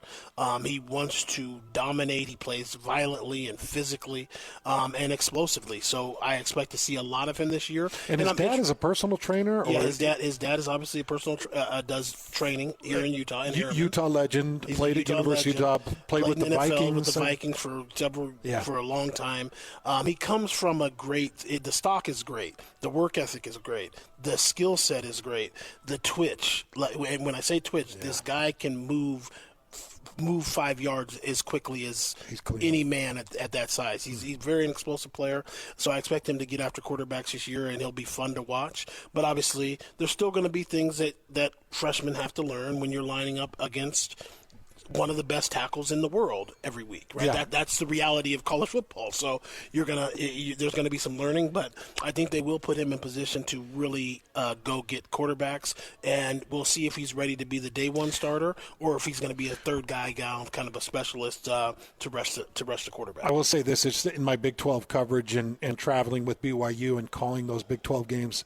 Offensive tackle play, I think, is some of the highest level play as a position unit that I could see across the Big 12. Like consistently, the offensive tackle play at the Big 12 level is really good. Yeah, you're going to see 6'6", 6'7", 6'8" consistently. Yeah. And guys who can move. And it was impressive.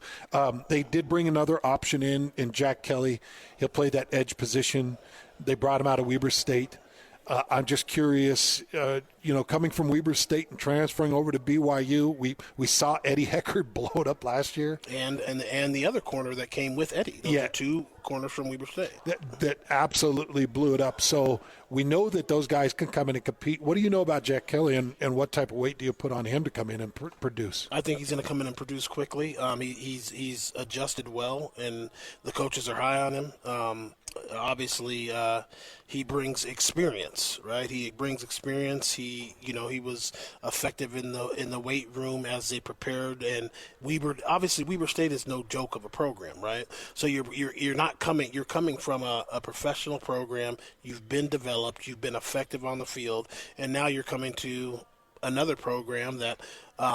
You put the pants on exactly the same, and you could have been a guy who could have played there out of high school. That's one of the things that is becoming so much more obvious as college football goes.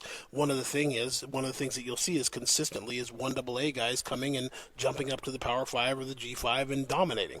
And that could have happened with them the same way out of high school. They just took a detour to get to where they really we're always going to be. There's only so many spots. So that's one of the biggest things I'm trying to stress to my clients right now is, at the end of the day, you want to go where your best opportunity is, and you never know what type of options could come down the road with the reality of college football and the state of the transfer portal. So put yourself in a position where you can get out there and play and make a name for yourself. And if you want to move on, great. If you want to be one of the greatest who ever played at Weber State, great. And you'll still have an opportunity to be in the NFL. Yeah. Because we just saw a Weber State contract is the second richest, I think, in the corner position. Exactly. So nickel. Yeah, you can still make a lot of money. A lot of money and be super successful. And so there's a lot that people have to look at and start understanding about what's best for themselves. But Jack has been he's downhill. He's physical. They like that. And obviously, you look at the backers. You have. You've got Bywater, you've got Kelly, you've got Ace Kafusi, you got Harrison Tagger, you got Glasker. Yeah, that next level. I mean, you got some guys. Yeah, and Glasker could be the real deal. I'm telling you this right now. He's a beautiful athlete. Beautiful body, and he has a chance to be a great. And once he will be. Dealt with some injury last year. But once Glasker gets 100% healthy and takes over playing consistent downs at Brigham Young University, the next stop is the NFL, and I guarantee it. And and he's an early draft pick. I believe that. Geez, really quick, man. I've got so many things that I want to get to. Make this really, really fast because I keep waiting for Ice Moa to do something big at BYU and seeing him get his opportunity because he is a big body and he's a beautiful athlete. Why have we not seen more of Ice Moa? Well, I think because he was one of the biggest recruits in the state. Yeah, 4-star recruit, really dominant player in high school. And Ice is just coming along. At the end of the day, one of the things is he does have a good body. He's not overly long. So they're trying to figure out how to use him because, as you know, it's easy to get swallowed up against these 6'7", 6'8", DNs. Ice is with these 6'11" wingspan. Yeah, they're big boys, and so Ice's specialty is rushing the passer. I think he's continuously to get better, continuously getting faster, and I think that there might be a little bit of, hey, where is his best fit? Do we need to move him to a different position? But I do think that he had a solid spring. He's working hard. His brother's there now, who transferred from Utah State. He's another backer to add depth to that group. And I think you will see some action from Ice. I want to see Ice. I want to see them give Ice an opportunity to really showcase. Show what he can do, yeah. Because I've known the kid since he was born. I've watched him develop. I know what type of kid he is. He's a motor guy. And I'd love to see him get that shot. It just feels like he's been buried a little bit. Well, one of the things is, you have to understand when Jay Hill comes into, and this is just the reality. Ice Mo is going to make an impact somehow, some way. He's too talented. But he comes in, he was recruited by a different staff. Jay Hill comes in, has to get comfortable with him. Yeah. There are different things. You've had a different position coach twice now. A different coordinator. Right. So you have to give these guys a chance. I mean, it's not like Ice is a junior. He's only going to be a redshirt sophomore now, right? So some guys just come on a little bit slower based on the opportunity. So I expect to see. I really do agree. I want to see Ice. I love Ice Moa, and I think that he's a tough guy. I think he's a guy who can come off the ball and go cause problems. And I know that's what you want to see. Yeah. But I will tell you, what you will see from BYU is a much better front this year. Good. It's going to be big. And they're going to go after the quarterback at a high level. I mean, obviously, when you have Tyler Batty, the Blake, what is it, man, Gleason? That guy is Mangelson. Mangelson. He's got some stuff to him, and then you're going to see a bigger front. You're going to see bigger men on the field, and BYU wanted to be bigger on the interior. Now, does bigger mean better all the time? No, I mean, because you want to see people holding gaps, you want to see them stopping the run, and more importantly, you want to see them knocking the quarterback down, because that's the name of winning football. The pass rush, that's going to be the question, but they have seemed to go answer these questions where they can say to you, where you can start complaining and saying it's abysmal and it's all of the things that you say. But at the end of the day, did they go to try and make changes at BYU to be better up front? They did. They did. Now let's see the product when it comes out in fall. They absolutely did. I mean, they brought in a depth of guys, and Gary Anderson is on staff, and Chad Kawaha is on staff, and you can tell that they've really beefed it up. They're not going to put up with it. So that's a really good indicator. Okay, I was going to get into some Utah stuff, but what we got to do is take a break because the transfer portal opens up. Coming up really quickly. We'll wrap this up with your transfer portal thoughts because we're about to see another round of the portal. That's all coming up on Hans and Scotty.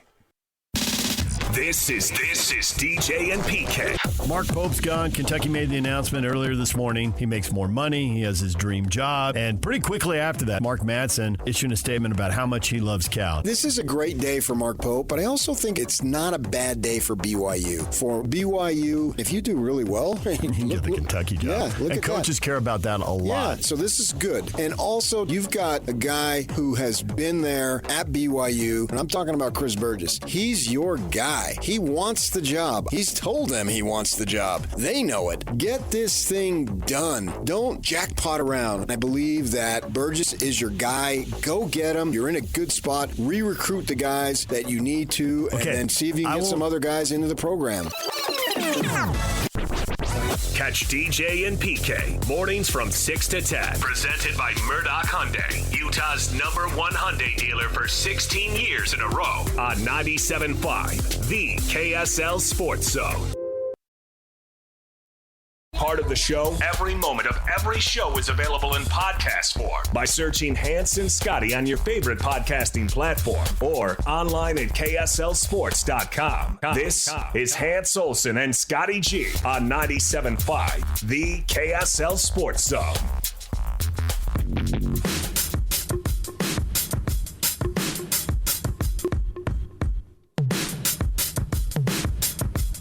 Just wrapping up with Will Snowden. Alpha Recruits does an amazing job with talent here in the state. How can people find you? How can they get involved with you? All of our social medias. You can go to alpharecruits.com. You can follow me on X. It's hard not to call it X instead of Twitter. Yeah. On Twitter, you can find me. You can search Will Snowden, but it's Alpha Recruits 15. On Instagram, it's our Alpha Recruits page, and you can kind of see what we're doing. And those are ways that you can contact me if you have a son or wants training, that you have a son that wants an opportunity to play at the next level and wants to learn kind of steps to take and someone to kind of market them.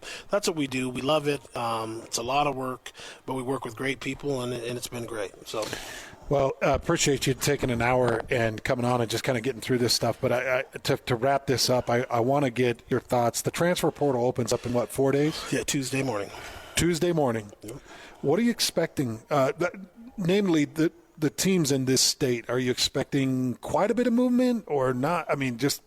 I'm expecting quite a bit of movement. I mean, when you look at it, you'll probably, I would guess the number would be between 3 of the teams. I would guess between 3 of the teams, minimum 45 kids jumping in the portal. I mean, it's a lot. I mean, you start looking at those things, and I'm hoping I'm wrong, but a lot of things are done over spring ball. You're identifying where you are in the hunt for playing time. You're kind of thinking, do I need to maybe step down and go down to a lower level? Do I need to, I'm not being respected the way I feel like I should be respected based on what I've done. So you have all of those things, and guys are looking to play.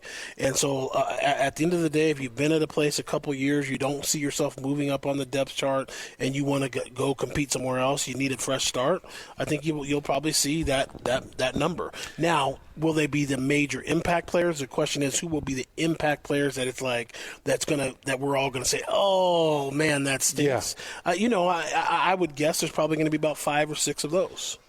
Maybe 10. Where it's kind of a gut check. Where it's kind of like, oh man, we did. That's a bet. Fans will feel it a little bit. Even a bit unexpected. A little bit unexpected, and just like, wow, what happened? I mean, you saw it last year when Cody Epps jumped in the portal, and they were. I mean, that's one of their big time playmakers. So it's. I mean, this whole new transfer portal, this whole new college football, it's something that will keep us entertained while we're not getting a chance to watch it, because at least we can kind of moan and groan about how we're disappointed in how that kid transferred. And it's just harder to be a fan, but you just got to get locked into the school, and you've got to have a really quick short memory. Yeah. Hey, I love that kid. He's gone now, so now I need to love this new kid who's coming in to replace him. And that's just college football. So there'll be a big impact, but I would guess there'll probably be 40 players in overall that jump in the portal between those 3, but could be less, could be more. So, Will, how many guys right now are entering their name into the portal just to see what kind of money they can get or see what kind of interest that they get? For instance, Dallin Hall with BYU basketball, the Mark Pope news comes down, and Dallin Hall announced today that he will be entering into the portal. Yes. And I always wonder, can you test the market? Can you test the market? Is he entering in to see what's out there, and the likelihood is he comes back with BYU? How often is that the case where they're like, nah, I think I'm going to come back with this team, but I'm going to go check this out? Well, let me give you an example of it. Yes, because Cody Epps is an example. So when you look at players like Dallin Hall and Cody Epps, yes, you can do that. But if you're someone that the coaches might say, yeah, it's okay, it's okay if this person's going to jump in the portal, and that is a very real thing where coaches are now saying, oh, hallelujah, that guy wants to leave, and I don't see him playing for me, and so I'm good riddance, and I think I can upgrade through the portal. And that's what the reality is. You're seeing a big trade off of players. And the spring one isn't as crazy as the one after, the next season. But now with NIL, I mean, guys are going to be tempted, especially when you have a name, that you jump in the portal and you get some real opportunities.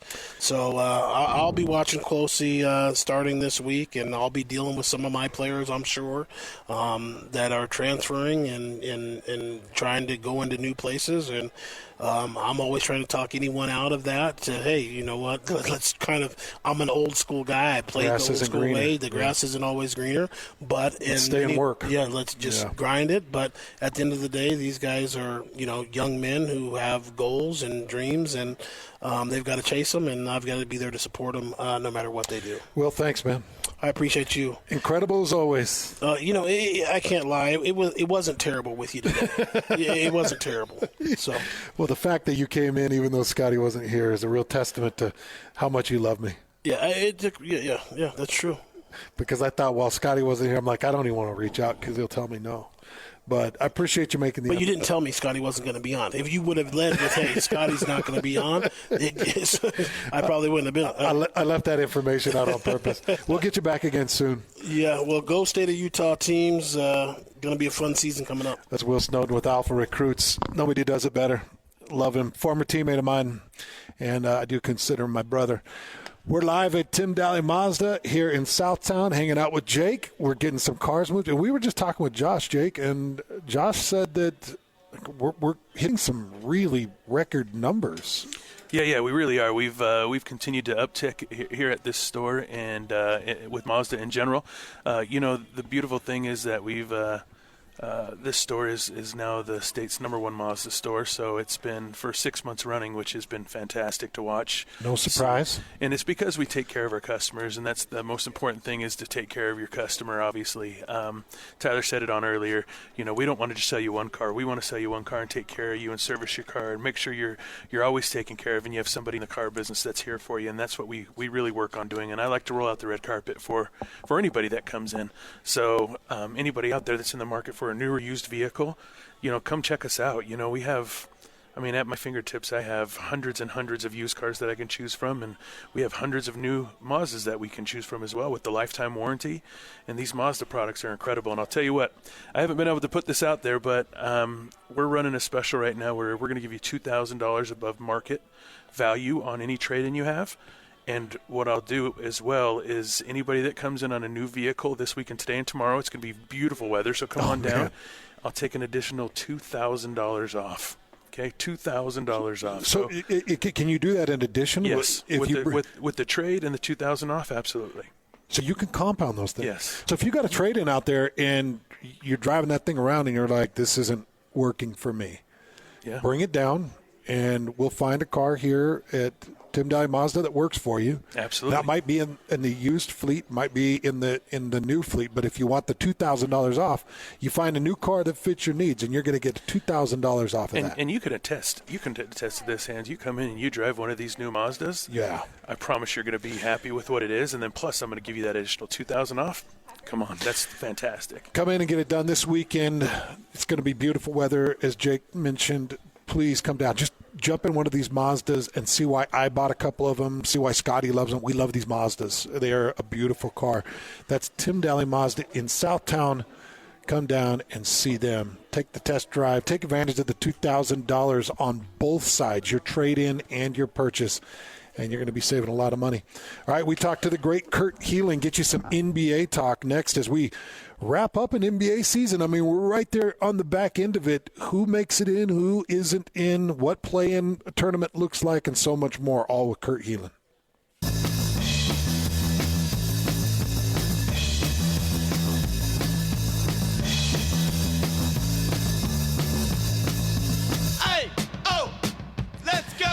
Some big news coming down today. Mark Pope made it official. He will be headed to Kentucky.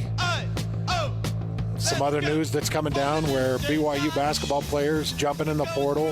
Dallin Hall has actively made it everybody aware that he will be jumping into the portal, and it's a tough situation for BYU basketball. They've got to find their guy and try to settle everything down as quickly as they can. Tim LaComb, former BYU assistant coach with Dave Rose and current pre-half and post-game show host with the Utah Jazz. He's going to join us here in about 20 minutes, and we are going to jump deep into this, talking about the BYU coaching search and some of the prospects that might be out there, because it is one of the bigger stories. BYU basketball overachieved, and nobody wants to see it fall off the cliff, and they've got to make a move pretty quickly to make sure that they shore that thing up. The NBA is really interesting right now. I know with the Utah Jazz out of the picture, maybe Jazz fans have dropped out and aren't paying as close attention to what's happening in the West. But Kurt Helin, the best NBA insider, in my opinion, joins us now to give us some thoughts. Kurt, what kind of positioning are we going to see from Denver and Minnesota to make sure they don't have to see Golden State or the Los Angeles Lakers in the first round of the NBA playoffs? That's a good question. Denver's pretty much locked up. Well, we rephrase that. They control their own destiny to get the number one seed. They just have to win out. And they want that for obvious reasons, man. They've got them. They don't only get to be home, but like they've got that mile-high advantage for teams that come in. So they've pushed for this. You could see it.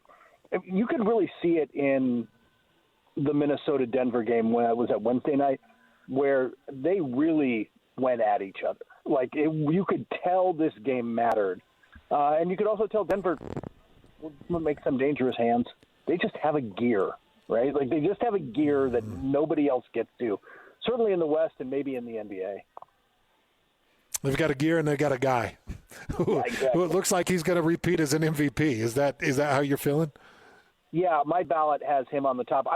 It's kind of weird. Like it was so preordained, and it's funny. I was texting with Tim Bontemps, who sets up the straw poll, and I'm like, it almost makes me want to. I spent time like I've got to find. Can I find? Or not got to, but can I find a way to make it Shea or make a Luka? And there's certainly good cases for either of them. And at the end of the day, I kept coming back to it, and it's Jokic for MVP. So yeah, he's got my vote this year. He's going to go number one, and I would expect he's going to win by a margin that's larger than I think how people, at least the voters I talk to, like view it. Like everybody's kind of come around to that, but it's not like it's going to look like a runaway where I don't think it was that in my mind. So for those of you that aren't familiar with the NBA play-in system, it was put into place back in COVID era, and it has remained. And the way they play in is they take the 7, 8, 9, and 10 seed. They play the 7 and 8 seed. The winner of that, it's a one and done. You're locked into the 7. The loser of that plays the winner of the 9 and 10 seed, which is right now Golden State and the Los Angeles Lakers, and the winner of that locks in at the 8 seed. Right now, it would be the Phoenix Suns versus the Sacramento Kings and the Warriors versus the Lakers. First of all, Kurt, do you see it that way? Do you think that those teams kind of hold court? And how do you see the 7 and 8 seeds locking in that play-in situation? I think Phoenix is pretty locked into 7. I don't think New Orleans. They're gonna need help, and they would need help from the Lakers on Sunday to knock New Orleans back to them. But those last 3 spots, Golden State, if they win out, which they can and maybe should, if they can win out. Sacramento loses their next 2 games, then they can get all the way up to 8. And if nothing else, if they win out, they hold on to 9. They've got the tiebreaker now with the Lakers after beating them the other night. So I just got a feeling Sacramento is so bad lately that they're just kind of coming apart at the seams that they're going to slip back, and one of those 2 teams will pass them. The Lakers have the easy game tonight. They've got They've got Memphis. They should win that. And then they've got the Pelicans on Sunday in a game where both of those teams could really have something to play for. And if they do, that's going to – those are the fun ones, right? You get to Sunday and, like, what are the 2 or 3 games we're going to get where both teams have something on the line? Okay, so if the Kurt Helin Californians were getting ready to play the Golden State Warriors or the Los Angeles Lakers, which one in a 7-game series would you less want to see? Ooh. Avoiding how my team is, the Kurt Helin Californians obviously would be so stacked it doesn't matter. Like we would just crush everyone. It depends a little on how your team is built, but honestly, I think I'd rather – the Warriors are playing better basketball right now. They have figured out who they are. I think they're playing at a little bit of a higher level. That said, I don't know that the Lakers are so big and so physical, and with LeBron and Anthony Davis, you're going to go 6 games against them, and you're going to be beat up at the end of it. So I think I'd rather play the Warriors, who just aren't that same level of physicality. Because I just feel like if you even if you get the Lakers, you're going to come out of that one banged up. Anthony Davis is going to make your life difficult. LeBron's going to be LeBron for enough games that that's going to be a lot of work to beat them. Have you gotten any word on Karl Anthony Towns being back for the postseason with the Minnesota Timberwolves? Yeah, in fact, they're hoping, and I haven't seen an update I haven't looked in the last hour, but he was expected to play tonight. So, wow. If he's back tonight, that makes them obviously that much more dangerous. They want to get him a game or two before the playoffs start, just to get him some conditioning and get his legs under him. But they're going to need him to make any kind of run. They just need his. Once you get to the playoffs, it becomes about your second option and your third option in particular. Like, we can a good defend in the West. It's so deep. The best teams are going to take away your first offensive option. They are going to make life difficult for whatever they decide to take away, and you've got to have options 2 and ultimately option 3 to really make it work. Even if you've got Jokic and he's going to do what he does, like, you've still got to have Aaron Gordon put in buckets for them or Jamal Murray, right? And Minnesota needs Karl Anthony Towns if they're going to have that guy. Well, I would think that it would take some time, but I was watching a bit of the Philly-Detroit game the other night, and I'm watching Joel Embiid, and I'm like, well, I was only watching it, just parts of it, out of interest of Joel Embiid.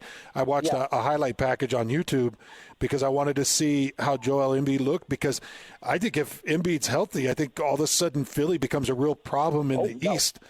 And so I'm watching Embiid, and his return has been magnificent. I mean, he was amazing against Detroit. That's good, because I was afraid you were watching it for the Jalen Duren highlights, and then I was definitely not interested. I'm not interested in the back and forth between him and Metu or him and Duren. It's not. I have no interest in that. No, very good. No, I think you're spot on, though. In an East where, who scares you right now? Milwaukee's too, but they're lost 3 in a row, and Giannis is banged up, and they just haven't been playing well, period. Cleveland doesn't scare you. The Knicks are playing better, and they're getting guys back, but they won't have Randall, and they're really still a guy short. Like, out of everybody you look at in the East, you're suddenly like, I don't want to see Philly. I mean, if Embiid can get back, I think they might be the second-best team right now. In fact, if he hadn't had the meniscus injury, they might be the number 2 seed. They were certainly in that mix before they went, I think, 11-18 while he was out. And he was playing like an MVP and might have been in that. He might be the guy who repeated. So I think they're a real threat, and I can tell you for sure, like, Boston doesn't want to see them. Like, Boston's locked into that 1 seed, but they're like, man, Philly, you got to find a way to get the 7 seed, and Philly's got to be looking at it that way too. Like, you don't want Boston in the first round. As good as Philly is, that's the one team they want to avoid for a while. But if they get Milwaukee, especially if Giannis isn't 100%, they got a puncher's chance at least, if not more. Yeah, and that looks like that very well could be the matchup. I mean, if they all know, can they catch the Pacers and move out of the play-in? I'm talking about the 76ers. Yes, and I'm going to forget it. I'm not looking at my notes off the top of my head, but I believe the Pacers have to lose out and they have to win out or something like that, because the Pacers have the tiebreaker, so they need They need a little help, but yes, on paper they can. How good of basketball is the Dallas Mavericks playing right now? I think they're the second best team in the West. I think I said that to you guys, but you before. They're Luka Doncic is Luka Doncic, and Kyrie Irving has been a model citizen, and unbelievable handles. Like, still got the best handles, maybe the best shot creation in the game. He's so smooth. But what's really made the difference is they went and got Daniel Gafford, a more steady. Lively is going to be the rookie is going to be a really good player, but he's a rookie. Gafford's a kind of solid veteran playing that same role, who's just a little more steady right now. Between the two of them, and then putting Derrick Jones Jr. into the starting lineup, that gave them the defense they needed. And Luka, I think what Luka can do that makes him so great, and it's the thing that makes Jokic so great, is like, you look at the talent around them. Like, Aaron Gordon's a good player, don't get me wrong, and KCP and all those guys, and Jamal Murray, but they look great next to Jokic. And Luka does that with, Derrick Jones Jr. isn't the best offensive player in the world, but he's going to get some really clean looks and hit some shots because of just Luka's gravity and vision. Well, Kurt, I could talk to you for hours, really. Appreciate your insight. Always appreciate your professionalism. And let's go, man. It's NBA playoffs or bust right now. Yeah, it starts to get really fun. Well, even this weekend, Sunday's going to be fun. And then starting next week, it gets really interesting. And by the way, if you need me, Hans, I am here for all your hockey talk, too. I'm just Ooh, okay. No, so you got – I used to play, and now I barely get to follow it because it's in basketball season. So every once in a while, I'm like, how are my Kings doing, man? I haven't looked at a while. Well, next time we have you on, we'll just do all NHL postseason talk and see how they correlate. We'll just exactly. Yeah, I still have great stories of getting together with. It was basically me and the entire Canadian media group taking over a corner of a sports bar in San Antonio when they were in the final. I guess it was in 24 when the Kings won the championship, won the Stanley Cup, and we made them turn off UT spring football on one TV so we can watch the Stanley Cup final. Oh my gosh! Can we just get one of the 45 TVs? Can we just this corner over here? Can you put it on a couple screens? I love it, Kurt. Thank you, man. Appreciate you. Take care. There you go, Kurt Helin. Nobody does it better. NBC Sports Talk. He is just fantastic at his job. We will take a quick break. We'll come back. We're live at Tim Daly Mazda here in Southtown. If you need a vehicle, you heard Jake on with us just minutes ago, and Jake said that he's going to do two things. Number one, if you've got a trade-in, he's going to tack $2,000 on top of the value of that trade-in. So whatever that thing blue book's at, whatever you think you could sell it at, bring it in. They're going to take a look at it. They're going to tack $2,000 on the trade-in, whether you buy or not. So they're going to put that $2,000 on there. And if you decide to get in a new car with Tim Daly Mazda, they're going to take $2,000 off the top of that car and that price. That's a $4,000 swing. If you got the trade-in and you're looking for a vehicle, it's a $4,000 swing. There's a reason that Tim Daly Mazda is just killing it. These guys just take care of you. I bought a couple cars from Jake and Chris and Tyler out here at Tim Daly Mazda, and I'll buy my next 5 cars from them. They find the exact look, the make, whatever need that you've got. If you need towing, if you need extra third row, if you need storage, if you need better gas mileage, they're going to find the car that fits you and take time with you and make sure that the price point fits you. That's Tim Daly Mazda here in Southtown. Come down and say hi. Tim LaComb, he joins us next to talk about this Mark Pope situation. BYU is in a grinder right now. Former BYU assistant and current Utah Jazz pre, half, and post analyst Tim LaComb joins us next. This is Jake Scott and Ben Anderson.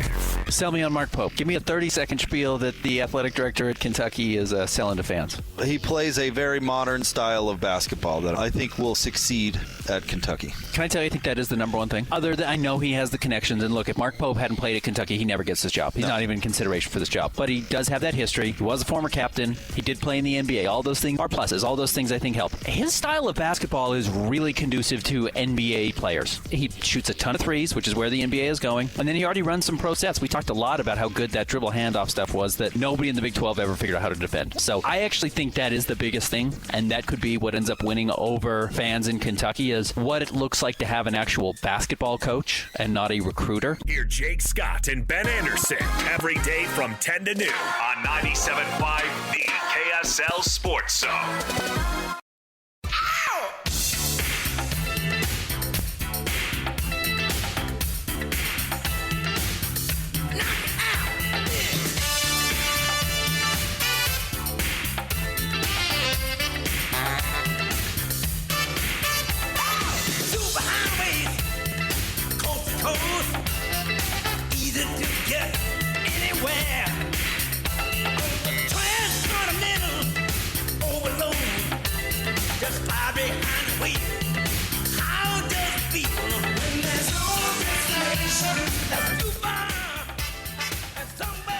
Just watching this Masters coverage as it continues.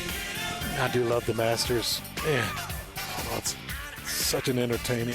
This is one of those golfing events I really could just sit there in a dark room and I could probably watch 6-7 hours of coverage of it, headed from Thursday all the way through the final round on Sunday.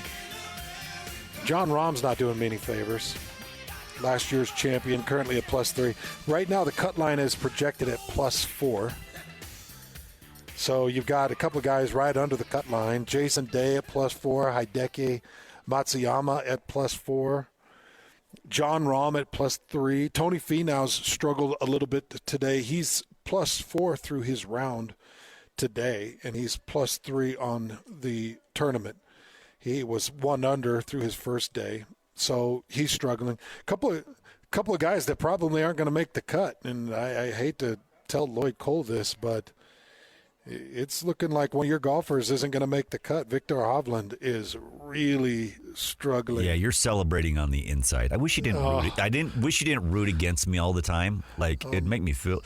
The way you root against me is just like I just need some good things to go my way every once in a while. You know, I deserve it. Well, the good news is Jordan Spieth is not going to make the cut either, and so that'll bring Scotty down. Right now, all of my golfers above the cut line. However, not real high above, but they are above. We got to get into this because this has been obviously the big storyline of the day, and a guy with the insight that can help us cover this better than anybody in the state of Utah. Tim LaComb, former BYU assistant coach. Coach LaComb, how much did this catch you off guard? When it felt like it trickled down. It went through 2-3 different offers to other coaches, and then it landed on Mark Pope's lap. How much did this surprise you? Well, it's, knowing the backstory is kind of interesting. I mean, worked with Mark for 4 years and, had a lot of conversations, and this is that one job. I mean, this is the one job that, we all talked about what our dream job would be.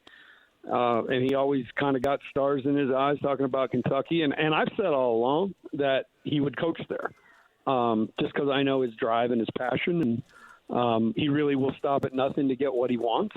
And I think he proved that again. He just grinds it out. Well, I think one of the biggest storylines that we need to pay attention to now that Mark Pope is gone, is the hiring process for BYU to find their next head coach and their next staff. You've been through that hiring process at BYU. How difficult is it? And how emergent is the need for BYU to find their guy and get him signed as quickly as possible? Well, I think it's important. I mean, it's almost like John Wooden used to say, you got to be fast, but don't hurry. I think they can't skip steps. The one good thing is that we're only a couple of years apart from the last coaching search, and a lot of the same characters, usual suspects, I should say, their names will come up. The nice thing is in the last few years, they've all been in touch. There were a handful of guys that interviewed that will be involved again, I imagine. And so there's a familiarity at least with guys. And so I think that should hopefully speed up the process. But, I will say this, and Hans, you know it too, you were there, but nothing happens fast at BYU. It's just, there's a lot of layers you got to go through to get things approved, and it's not a dig or anything. It's just the truth, and things take time. So we'll see. I mean, when we're trying to get a camp coach hired, we were on pins and needles trying to make sure we could get a guy to help us work for a week at camp because they got to go through a rigorous process even for that. So it's definitely unique there, but the one thing you can count on, Tom Holmoe's as good as there is in the game.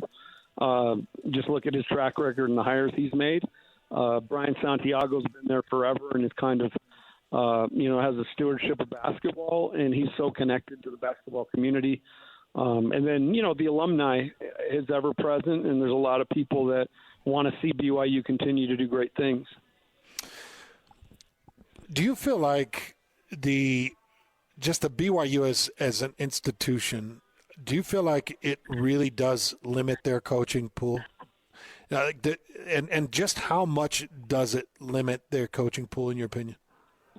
Well, if they took, if they were able to take coaches from stake championships, that's with a K. I mean, you'd have a much bigger pool. And believe me, I used to get emails from guys, telling me how we should do stuff. So I know there's a lot of people out there feel like they're qualified. But, the caveat you speak of is the religious component. And, it's never been a thing that they've not done. So while it's not necessarily written down in stone, I think it's something that has always been the case, and those things tend to kind of stay the same there. So I would say that in order to, be the head coach, you've got to be you got to be really involved in the church, and you got to be doing your part. If you were Tom Homo, give me the name of 4 or 5 calls you'd be making right now. Well, I don't want you to get me in trouble, okay? Because I know so many people, and if I leave, particularly one of these steaks with a K, champions off the list, they may be upset with me. But I think it's well known. Mark Madsen's name, was thrown out early. I think you look at guys that have had head coaching experience. Mark's one, and he's done an awesome job at UVU. Winning the league twice, and then going on to Cal, and they won 15 more games, I think, this year than last year after Mark Fox left.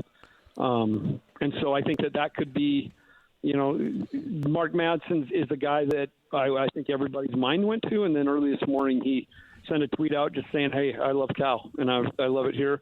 I've learned also that his buyout was very large. And the other thing that you can count on is that would be a prohibitive cost to the church. I don't know that they would do that. Then beyond that, I think you've got, if you look at who's been head coach before at the Division I level, a guy named Barrett Terry, who's currently now at UNLV. His unbelievable history in basketball, has been just about everywhere, has moved a million times, it seems, to really get the best opportunities. He was the head coach at a powerhouse junior college, Indian Hills.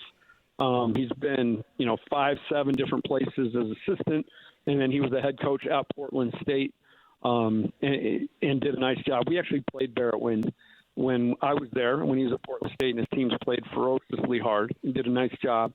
And he's really connected in the basketball world. So I think those two guys with experience, and then obviously Chris Burgess, who is beloved by everybody that knows him. Just an incredible guy that's got a really bright future in this game, and was instrumental in, a lot of the good things that happened at BYU with Pope, and then went to Utah and has done a nice job up there. And then, the other guy I would throw probably at it is Quincy Lewis, who, was an assistant while I was there. He's been a high school coach. He's in the Basketball Hall of Fame where he won the Naismith Award, I should say, for a Coach of the Year. And so I think that, he's a guy that would definitely be somebody that would be talked to, because I think that was a list that was kind of prevalent last time. And outside of that, I think Hans Olsen, you might have if you can clean up your language a bit, you might have a shot. I'm going to have to clean up my language and shave off my goatee that I've currently got rocking. No, that seems to be in vogue there now. I think you can do that now. Oh, a little facial hair is not too bad, huh? I don't see guys getting clipped for it. I think you should try if you do get the job. So one of the guys I put high on my list, and it might be a complete impossibility but I'd really love to see it, is Alex Jensen. Would he have any interest in coming into the college world, leaving the Dallas Mavericks? I know that always sounds like a crazy thing, but BYU is in such a pinch. They need such great basketball and great coaching that they might need to pony up the money and see what they can do with a big splash hire like that. Well, there are two guys in the NBA that I didn't mention, and it should have. I don't, because I think, I just know the NBA mentality. I know how hard guys work to get there. The two guys that I would mention are Alex Jensen and Kevin Young. Alex is, of course, with the Mavericks after a long run with the Jazz. Played at the University of Utah and is a phenomenal guy and great coach. He was actually he was the Coach of the Year in the G League when he coached in Cleveland. That's right. So really, really well-respected guy. And then Kevin Young, who's at Phoenix, one of the higher-paid assistants in the NBA. The interesting thing is pay is probably not as big a drawback at BYU anymore because of the move to the Big 12. But I still believe that, you're talking about two guys who are will be in the midst of playoffs coming up. And I just don't know timeline-wise if it works. I love those guys, and I think they'd be terrific. The one thing to consider, college basketball is almost moving more to like the pro model where, your team's going to be vastly different every year. You can move off guys. They can move off you. Perhaps the recruiting piece, if you've got NIL money, isn't, to have that gregarious, connected recruiter may not be as important. If you've got the money, you can, and you've got a guy that can really coach. Maybe that's, a unique thing. So certainly wouldn't rule those guys out. But I know that NBA thing at this point, and you spoke to it, they got to move pretty quickly, may be prohibitive. Coach Tim LaComb hanging out with us, former BYU assistant, current pre-half and post-analyst for the Utah Jazz. Nobody knows it better. Nobody does it better. How worried are you about the talent? You saw Dallin Hall jumped into the transfer portal. How worried would you be about talent purging off of that roster? And how much does that weigh on maybe Tom Homo and Santiago as they're trying to make these hires and decisions? Well, I can guarantee you there's communication. And I think in this day and age, I think that's what a player starts to do just to protect themselves. I mean, that's the first step. They certainly signed on to play for Coach Pope, and him not being here certainly perhaps gives them an opportunity to look around. It's the landscape anymore. I mean, I talked to Randy Bennett for a long time the other day about just the state of college basketball, and he said that, there's enough guys in the portal that's really, it would equate to 5 guys from each team in the portal. And so I just think that that's the nature of the game now. And so whether a coach leaves or not, I think you're going to deal with it. The key here, and I'm sure, again, BYU's out in front of it, is just communication as to the process, communication as to, answering any questions these guys have, certainly being there for them. And then most importantly, just as quickly as you can get somebody in charge. Yeah, because you also have portal guys you're trying to bring in, and that's important too, because you've got a couple of big names that one in particular that you were able to land, and I always wonder, when a place like Kentucky makes a move on Coach Pope in the world of transfer portals and collectives, if they say, hey, what guys can you bring with you? What guys do you think would be interested in coming, if any, if one or the other fits? And one of my biggest worries now, Coach, is with this portal and free transfers anytime, is that a coach can leave and take guys with him. Is that a concern of maybe a new boss? And is that something that would play into Tom Homo's hire? Like looking at a coach like, oh yeah, he could come from UNLV, talking about Barrett Peary, and he could bring maybe 1 or 2 guys. Does that play into this? I mean, it can, because I guarantee you the nature of the game, X's and O's are really important, but nothing's more important than Jimmy's and Joe's. And you got to have players, and you got to know where you're going to get them. And you got to be able to fish in a lot of different ponds. And so I think it's it's an interesting time. You're exactly right. With no leader, I mean, you can have guys recruiting in the portal, but to who and for what, and it just doesn't have a whole lot to it. So you're right. You got to get somebody in charge. But I do think there's a component. I don't worry about that as much with Mark going to Kentucky. I mean, I think at Kentucky he's going to have access to, burger boys, and these guys, while good players, maybe just Chick-fil-A here. Yeah. So if you follow my drift. I follow your drift. Yep.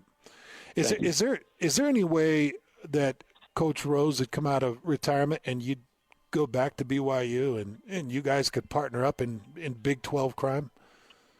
When I start getting close to the campus, there's an alert system that goes off and says, LaComb is prevalent, be aware. No, I would not bet any money on that one, bro. I talked to Coach late last night on my way home from the Jazz game, and we were just excited for Mark and knowing full well how excited he is. I haven't been able to chat with him, but I can't imagine he's over the moon. And then just talking about the program, talking about what's next and some of the names we talked about here. And the bottom line is, I think Coach is a guy. I'm the guy. We'll jump in behind whoever's there. I'm, excited to see the next chapter of BYU basketball. Well, Coach, as always, we appreciate it. Jazz shook it off last night. They got off that losing streak.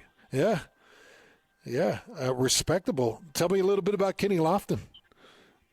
Dude, I love Kenny Lofton. I think I might start a fan club here in the off season.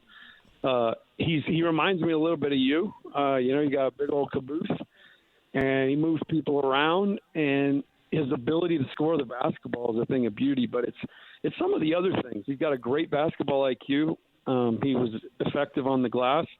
Had 4 or 5 assists last night. So just a guy that can do a little bit of everything. And, he scored 52 in a game with our G League squad. So I just think he's an intriguing guy, particularly in the nature of the NBA right now.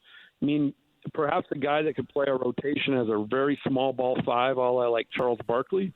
So a lot of different ways you could use him, but I really like that he's here, and I think he's got a ton of talent. I'm excited to see what happens with him. Well, if you start that fan club, let me know, and you and I will get together and eat meatloaf in his name, and maybe put together a potluck where everybody brings in their favorite meatloaf recipe, and we just have a meatloaf. Is that his nickname for you now, Meatloaf? The Meatloaf's that's my go-to. It might be it. I think we just gave him a name. It's Meatloaf Lofton, man. I like Meatloaf Kenny. Okay, yeah. It feels more gangster. Like it feels Meatloaf like old school Meatloaf Kenny. All right. Well, I appreciate you, Coach. Hey, love you, buddy. I'm sorry you're having to do all this by yourself today. It'd be nice if your partner was a little more loyal to the working hours. Oh boy, you and me both. Loyalty in this business, huh? At least you didn't have to drive to Logan. Yeah, which is becoming a common occurrence. It feels like we've got a Utah State broadcast every other day too. So, hey, Lloyd. Yeah, bud. I worked with the head coach at Kentucky. I've heard about that. Yeah, will you honk for me? I worked for the head coach. Yeah, there you go. This is another honk I can throw out there. It's got to get back on that honking game. Okay, I love you, boys. Have a great afternoon. You're the best, Coach. Thanks. There you go, Tim LaComb. Great insight right there on the BYU basketball coaching situation. Mark Pope taking the job at Kentucky, and BYU opening up that search. The sooner the better. Better rep that thing up pretty quick. Dallin Hall entering into the transfer portal. Yeah, did you see? You mentioned Ali Khalifa. He's in the portal as well. Ali Khalifa moving in there as well. And that's got apparently a do not contact. So the feel is that probably headed to Kentucky. Yeah, I wouldn't be surprised, and that'd be a really good fit for Coach Pope in Kentucky. You could see that one coming a mile away, Lloyd. Like Khalifa with a year and getting paid and some extra money and moving into a big-time program, and Pope feeling comfortable with him. You know, the worry is, do you see Robinson jump in? Because Robinson's another guy that would translate really well to Kentucky. I think Mark Durrant said it best earlier. Like, you saw Utah State do it this year where they had to completely rebuild, completely overhaul. So it's doable, but BYU really, I mean, it's a bummer for BYU fans because they really had something going this year, had a really good team, and to see it kind of maybe possibly dismantled a little bit is, but it can be done. It can be rebuilt. Yeah, let's get it done. Speaking of getting it done, we'll come back. We'll wrap things up here at Tim Daly Mazda in Southtown and get you set and ready for the weekend. That's all coming up next. Ladies and gentlemen, may I present? This is JJ and Alex. Stevenson Sylvester in the house. I've loved hockey ever since Happy Gilmore. I'm a big Happy. Because in my household growing up, we watched movies over and over and over again. Right? And so the opening part of Happy Gilmore, where he's just unbelievable, yes. When he gets into the batting cages, and he's like, Chubbs is like, what are you doing? Only 364 more days till next hockey tryout. Gotta toughen up. I've loved hockey since then. Catch JJ and Alex afternoons from 3 to 6. Presented by G2G Bars on 97.5, the KSL Sports Zone. Every show is available in podcast form by searching Hans and Scotty on your favorite podcasting platform or online at KSLSports.com. This is Hans Olsen and Scotty G on 97.5, the KSL Sports Zone. Standing here beside you, want so much to give you this love in my heart.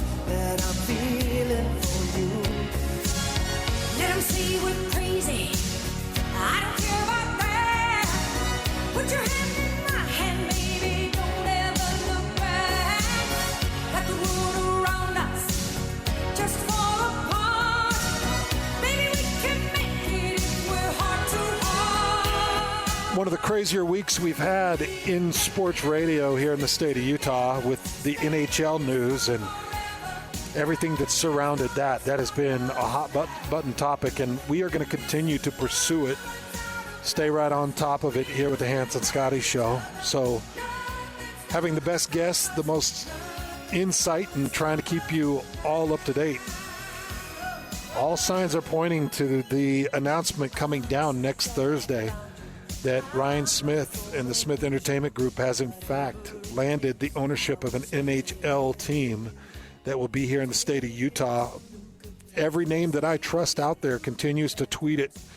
And that date, the 18th, continues to ring loud. So that's what we're looking for.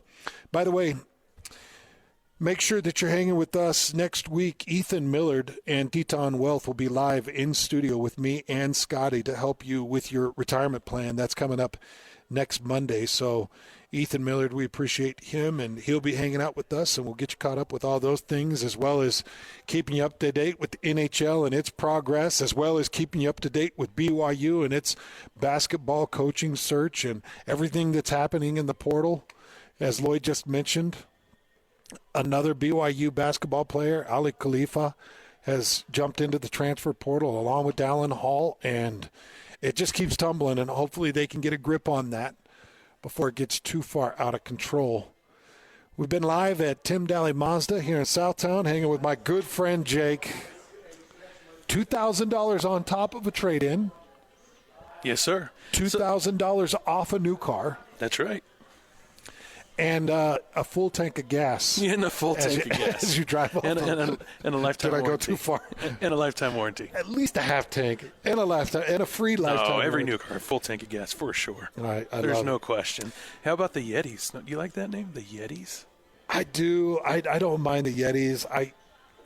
I've got my favorites. I like the Seagulls and calling them the Gulls. The Gulls. I like the Pioneers. I like there's a lot. So you want to call them the California Gulls, essentially? No, I don't want to. Because that's what the bird is. I want to call them the Salt Tell Lake 'em, Lloyd. City Gulls, the Utah Gulls. Okay. What's your favorite, Jake? I don't know. I like. Listen, I just like the fact of NHL. I'm going to be there all the time, so that sounds like fun. Isn't to that me. awesome, man? It's super cool. It's time that this state starts to get all these major league teams, and the fan bases here are crazy, and I think it's going to be huge. Well, we need everybody to show up too. That's the other big thing. It's like when this announcement goes down and we have an opportunity to show up. Let's show up. I'll be there with the media badge, and I want people there supporting it and cheering, and we just need to show that excitement, because who knows, 10 years down the line, I've had a lot of people say, oh, it'll never be possible. The NFL could expand. Oh, yeah. They could expand, and if we're showing great success with NHL and NBA and possible MLB, and we've housed them, and Major League Baseball comes along, and how do you not get the NFL? Come at that on, point? at some point, I look at some of the markets that have the big four, and it's like this market cares. Oh, for sure. The sports like is the world here. Yeah, the fan base of Utah is second to none. And it's awesome to watch because it's going to be fun. Well, in the meantime, we need people out in these Mazdas. Yeah, in the meantime, I need you people to come down and support Mazda. Just come buy a Mazda. It sounds like people are starting to pick up on it. Oh, yeah, for sure they are. They're starting to find out that the Mazda is the real deal. Yeah, they really are. I mean, here's the thing is the quality and the ride and the dependability and what Mazda brings to the table is something that's second to none. I've worked for other manufacturers.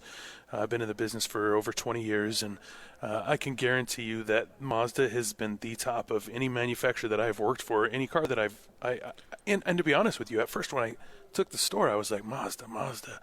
And I couldn't tell of you anybody that was driving a Mazda. And now it's crazy to watch the transformation of all my loyal client base that's come in and buy a Mazda, and how much they love the Mazda compared to everything else as well. But come down, come check us out, come drive this car. It's a nice weekend. Come down this evening, come down tomorrow. Like $2,000 in additional off of any new car, and $2,000 above market value on any trade-in as well. Stackable. So come down and see us. Why not? $2,000 on both ends, the trade-in and the buy. You can't beat that. You can't beat the location, the Southtown Auto Mall. You all know this big area, and you're going to find that Tim Daly promise on every vehicle that comes with the forever warranty. Jake, thanks for another great day, brother. Appreciate you guys. Big thanks to Tim Daly, Mazda, and a big thanks to our guest list. It was crazy. Mark Durrant, Jay Stevens, Bob Casper, Will Snowden, Kurt Helin, Tim LaComb. Big thanks to all of them for filling in and bringing great information right here to the Hanson Scotty Show. We'll see you on Monday night. Way to go, Lloyd. Great work. Well, you said it. Now I don't. Good job, Lloyd. Excellent job. Way to do it. When you're patting your own back, you don't need somebody else to do it. If I don't have a guy that'll pat my back, then I have to do it myself. Well, you know I love you, and you know I respect you. And that's never been a mistaken. So we all know that. Have a good weekend, buddy. You too. Be safe, and we'll see you back on here on a Monday, 97.5, the KSL Sports Zone.